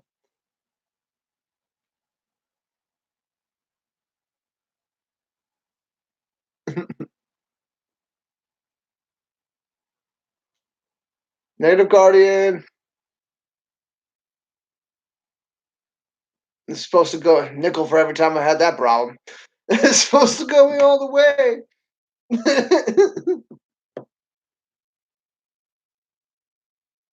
Here's Feora. And you get a classic movie scream with the guy when he falls out of the back of the plane. It's about to happen soon enough.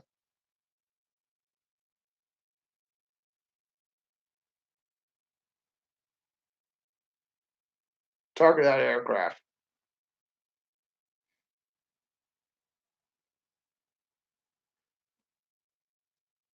No. Superman fucking flew into space, back inside.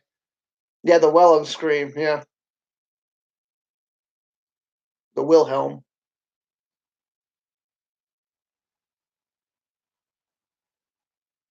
Krypton had his chance. I think that's like one of the best lines in the movie.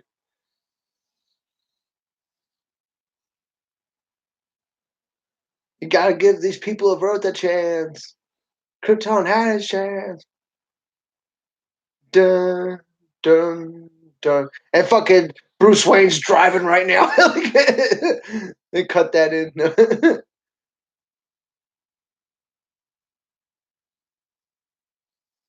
Bro, the water breaking. The water is broken. I think that's like a little. That's obviously a metaphor. Clear as day, really.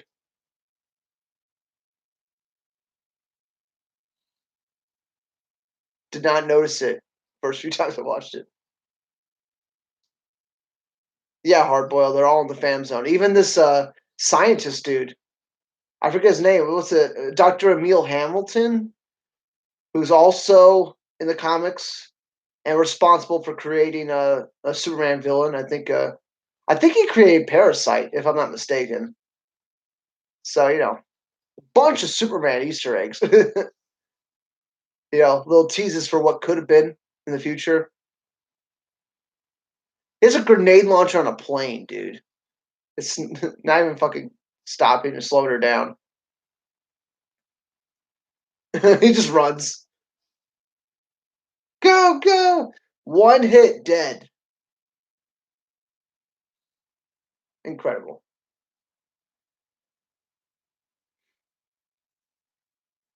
Snaps his neck. Oh, great stuff. That's something Japanese pilots said in World War II. Kamikaze pilots. That's something they would say. A good death is its own reward. Like kamikaze is shit, right? And you get that. You get that in Man of Steel. You know what I'm saying? Look, you see their faces being sucked in. That's pretty cool. You'll see Superman's face get sucked in because anything that's been in the Phantom Zone will get sucked back. And Superman's ship had to go through the Phantom Zone to get to Earth. So you'll see his face being pulled towards the Phantom Zone. And he's able to like resist it, which is insane.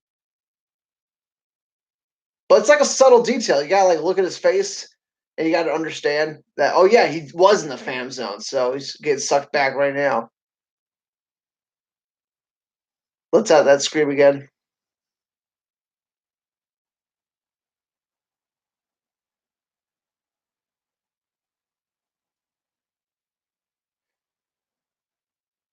Are they gone?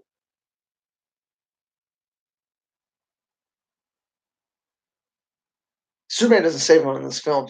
Someone should correct her. Superman didn't save anyone. He didn't save anyone. Oh, people have a big problem with this too. They kiss on top of the ashes and stuff. But it's just like, what else are you gonna do right now? All this devastation. All this devastation. Yeah, man.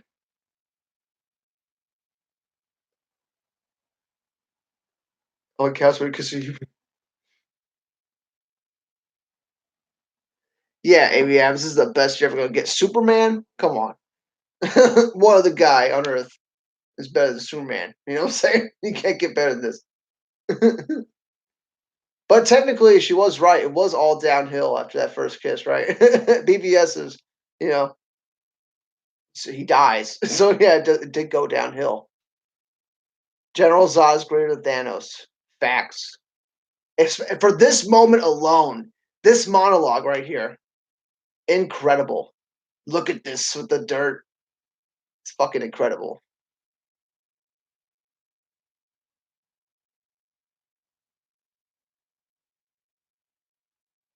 Only to protect Krypton.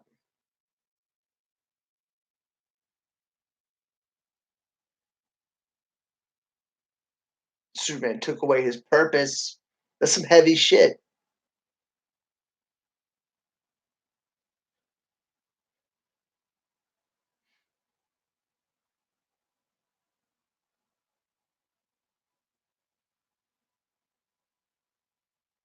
I have snow peoples. I have snow peoples. So good.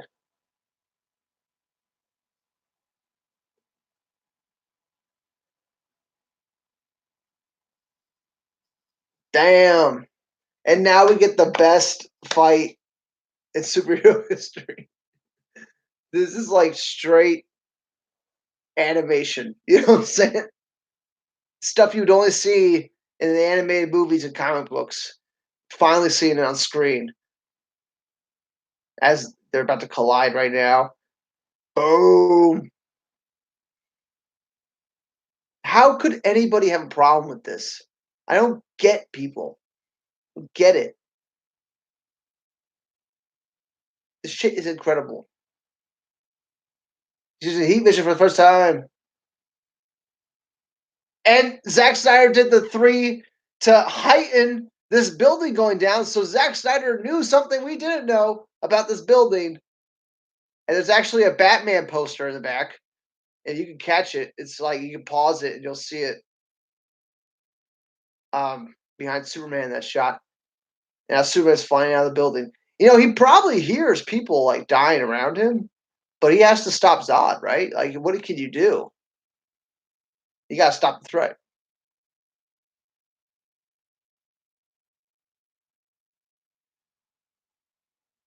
That guy's also a BVS. That black dude, that extra LexCorp, some oil tankers. Yeah, but Superman probably should have like caught that. But he turns around, he scans the building, I guess. But you know, there's no time for that. Zod is punching you. You know, you gotta fucking fight. The fucking super punches are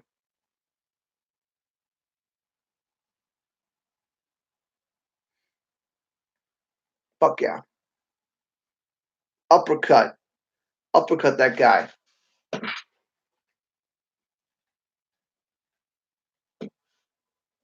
You die or I do.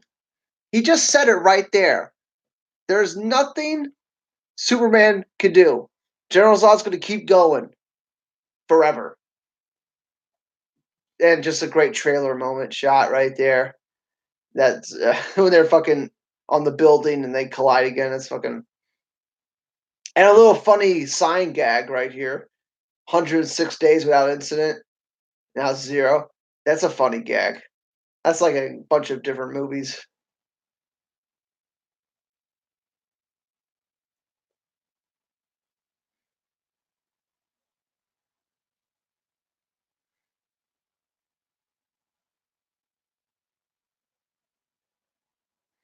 Film trigger. That's a great point.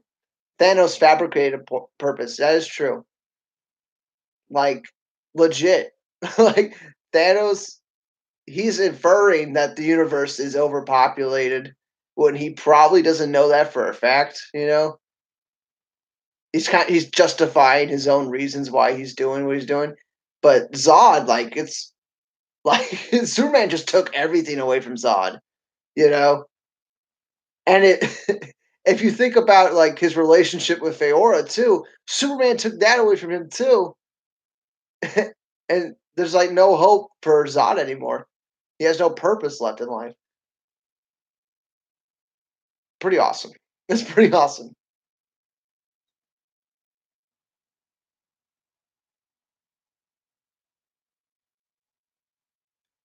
It's funny. He grabs him by the cape. This is something you would see in a comic book. The villain grabbing the guy by the cape and throwing him. That's something you would see in a comic book. Da, ba. I don't know why I get a Lion King vibe from this music. Does anyone else get a Lion King vibe?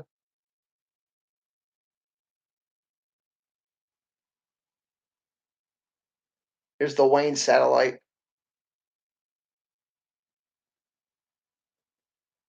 Yeah, Zack Snyder definitely had some grand plans here.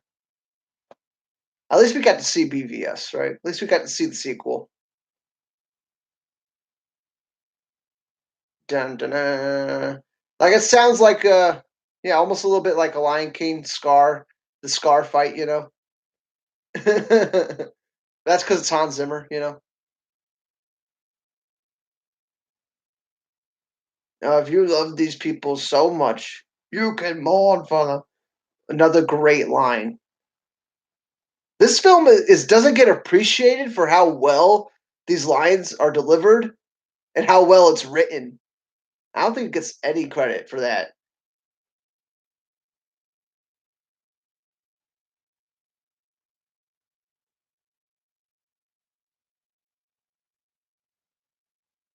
Stop, dude. Never. They literally no option. No option, dude.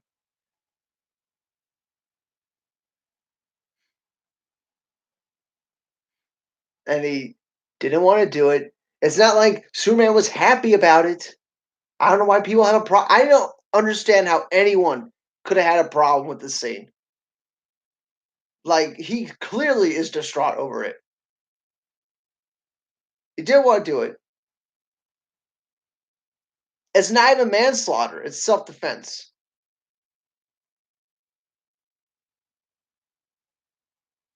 right? If someone's coming at you trying to kill you, or they're trying to kill somebody else, and you kill them, you're not going to go to jail for that shit. You know what I'm saying? Self defense, man. And he's still like devastated about it. He lost his last connection to Krypton. He has nothing anymore. Nothing. He can't speak to his dad anymore. He can't speak to anybody from Krypton anymore.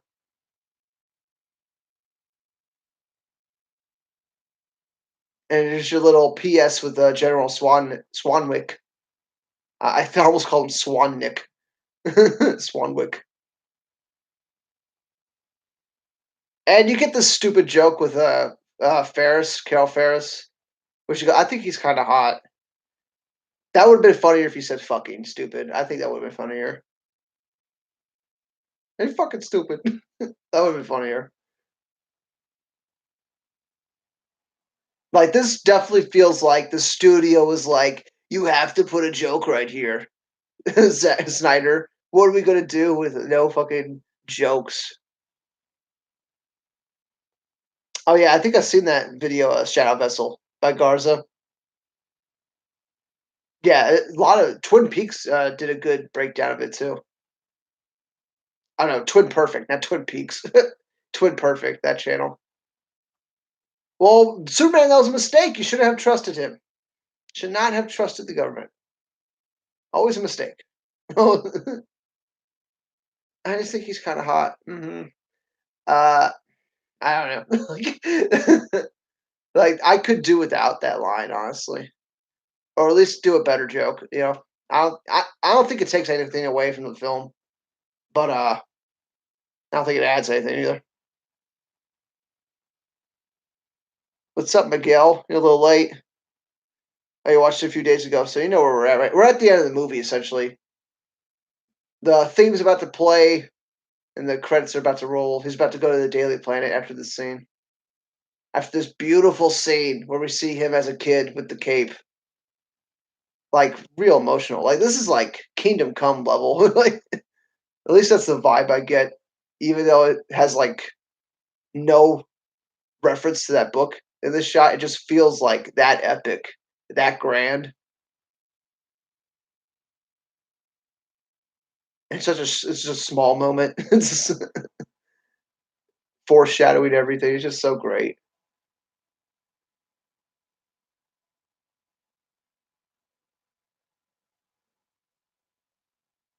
The dog's a bad guy. I think it's funny. The dog. Some people said like the dog is Batman. He's got the bat ears like Batman. Look at that. Like some people say that's a foreshadow of BVS, and I don't mind that. I don't mind that at all. I think that's fine with me. That's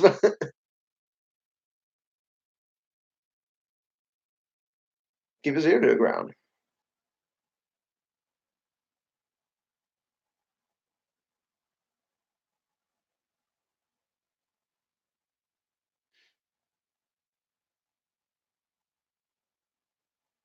Puts on the glasses. No one recognizes him. Those prescription. Dude.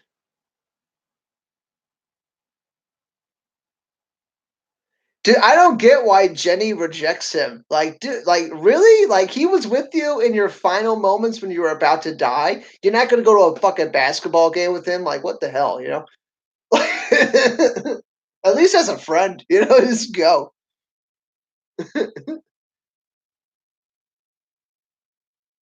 Clark Kent. Yeah, Lois instantly. Like, instantly. She knows. Welcome to the planet. What a great line. Perfect way. Glad to be here, Lois. He ends the movie on a smile. Man of Steel. Great music.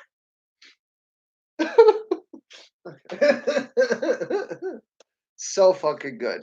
Screenplay by David S. Goyer. So it was just Goyer that wrote the screenplay. Christopher Nolan came up with the story too. Well, that's it. That's the movie. You don't have to worry about post credit scene because this is a real movie. But yeah, what y'all think of that film? Everybody like that film?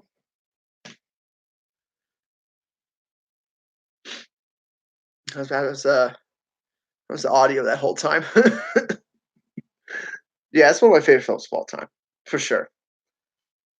Um, I don't know if it's my number one, the DCEU. I think that still might be BVS. I'll do a fucking worst to best of the DCEU too. I know I just did one for X Men, but I'm gonna do it for the DCEU as well. Oh yeah, Stain. For me, I don't think any other superhero film, a Superman film, comes close. There's been some other superhero films that are just as good, like Logan or The Dark Knight, but but like, yeah, I don't see like the first Superman movie. You know, it's a product of its time. Yeah, and film tracker. Some days it changes for me. Some days it's like BVS. Some days it's Man of Steel. Ultimate Shazam. Ooh, Shazam's third. That's odd. Aquaman, Wonder Woman, then a big gap. I think Suicide Squad's pretty good. Not the extended cut. I think it's fine. You know, it's enjoyable. It's much better than Justice League. It's much better than a Shazam, in my opinion. I think I got more enjoyment out of Suicide Squad than Shazam, but that's neither here nor there. We're talking about Man of Steel. I like Wonder Woman a lot. I think I love the third act of Wonder Woman.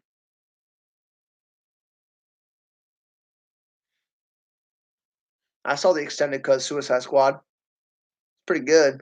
I mean, we still have to get that alternate ending because it has a completely different ending. I want to see what that's like. Um, but yeah, best Superman film, Man of Steel. Yeah, I think I'll go with that. Um,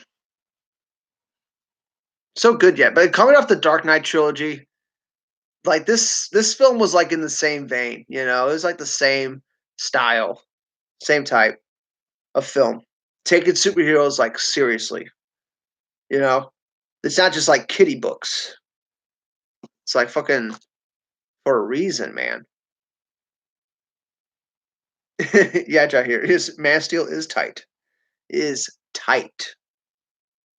What about Watchmen? That's not in the DCEU. Dark Sorrow.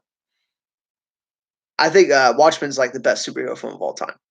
Flat out, Watchmen. I think is like number one of all time. Especially the director's cut and the ultimate cut, for sure. Yeah, Miguel, we'll send them your way. And they have problems. Yeah, good night, Star Wars fan. Well, yeah, man. Like when I watch Man of Steel and BBS again, I kind of get sad about Justice League. I get sad about that Snyder cut. Like what? Like it could have been so worth it. Troy James. That depends on the mood I'm in. If I'm in the mood to watch Heath Ledger's Joker, you gotta watch The Dark Knight, right? If I'm in the mood for like awesome action and a fucking beautiful Superman story, I watch Man of Steel. But no doubt, I think it's undeniable. The action in Man of Steel is better than the Dark Knight trilogy. I think that's undeniable. You can combine the action in all three Dark Knight films. It doesn't even compare to Man of Steel. It doesn't even come close. And not to say that's all Man of Steel is, but like it's a great reason to watch the film. And General Zod, like other than Heath Ledger's Joker, I think General Zod's like the best villain they've ever had in DC films. But yeah, the film flew by too, like 2 hours and 20 minutes, it just flew right by. The Krypton sequence alone, that felt like like there was more there that they cut down, but just what they had was excellent on its own. But yeah, Man still works so much. Like, why didn't they put out the 3-hour cut of BVS when it was in theaters? Like, why haven't they put out the Snyder cut? Like, it's clear people like these movies. I'm not the only fucking one.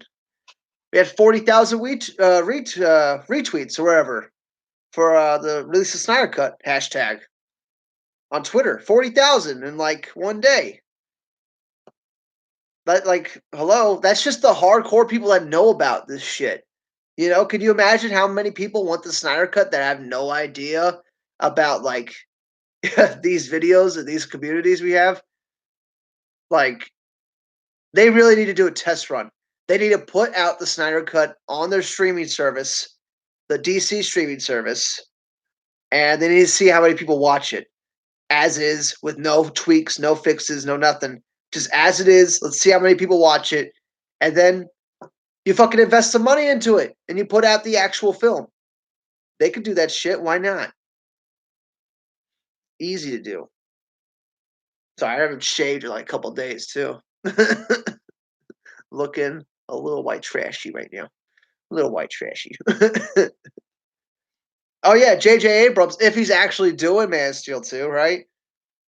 Like, I think he just joined Warner Brothers. I don't know if he's gonna be doing DC films. That's still yet to be confirmed.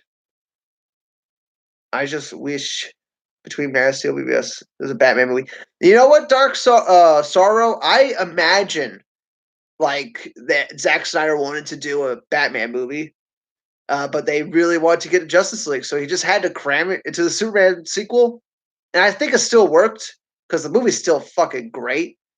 But like, yeah, I could imagine a Batman movie where you see Batman take out like Jared Leto's Joker. He punches his teeth out and stuff, and then you see like the end of that Batman movie could have been the message from General Zod on the back computers, and that's how the film ends. And then you get Batman versus Superman: Dawn of Justice.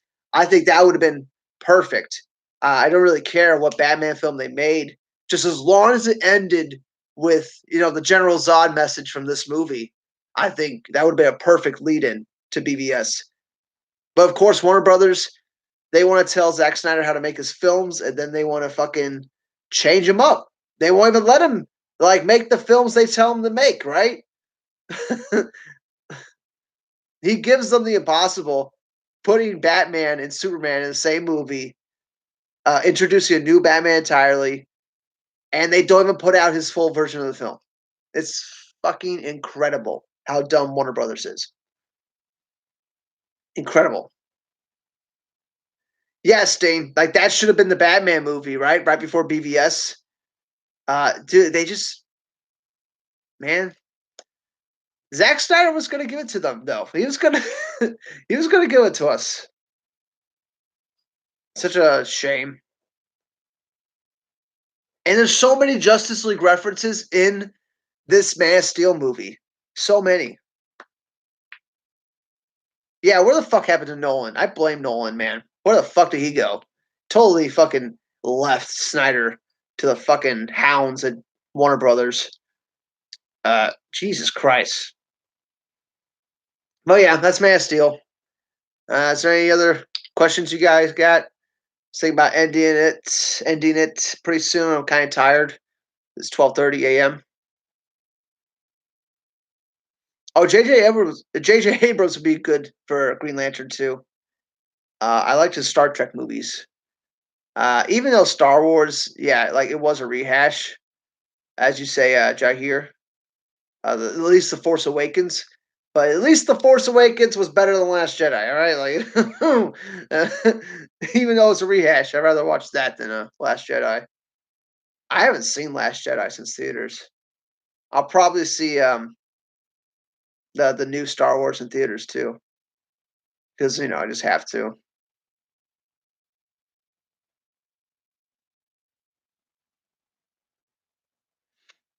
Yeah. Amy Adams initially, went for the role of Lois in Superman Returns.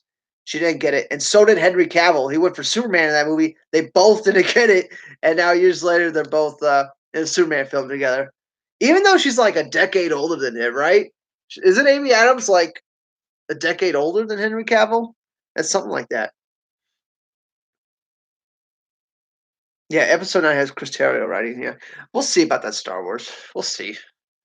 We'll see. Not too impressed. I was impressed by Midsummer. If you guys haven't seen that movie, go see it. It's so good. I haven't seen the links yet, Shadow. I haven't looked through the comments. I'm looking at the chat right now. So um, usually when you try to leave links, it goes to spam. So I have to check the spam folder. And we'll see. Brainiac, dude. The world engine ships. If you look like when the beam stops in the movie and you look up into it, you see like three dots on it. That's like the Brainiac symbol. That's like his symbol. It's those three green dots. So like there's a bunch of nods to Brainiac.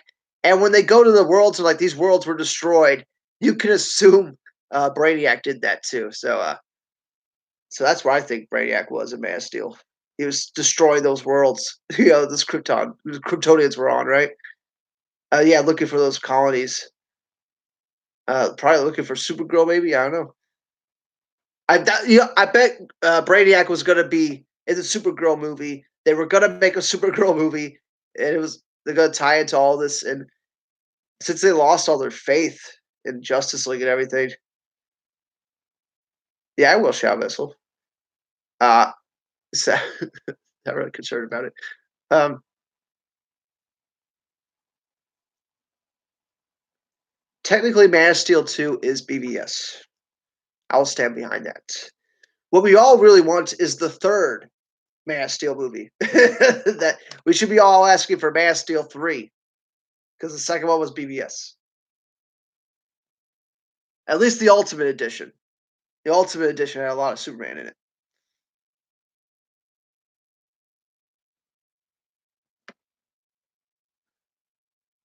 Yeah, I can't wait for the Snyder Cut.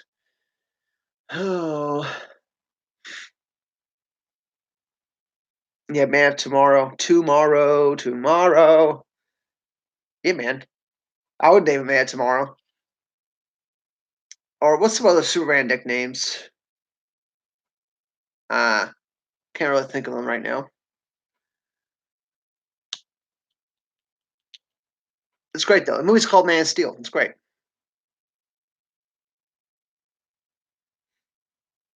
I love that they went with the nickname. It's what they did with the Dark Knight trilogy. Last Son of Krypton. That could be the third movie, Shadow Vessel. That's what it is. And Last Son of Krypton, you make it about General Zod and Feora's kid that they have that escapes the Phantom Zone, and Clark Kent raises him with Lois Lane.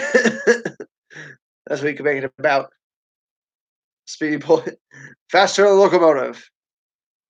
You imagine that Superman locomotive coming this summer. Um, but yeah, good time watching. Hope everyone had a good time watching. I'm gonna end it now. Get on with my night here. Go to sleep.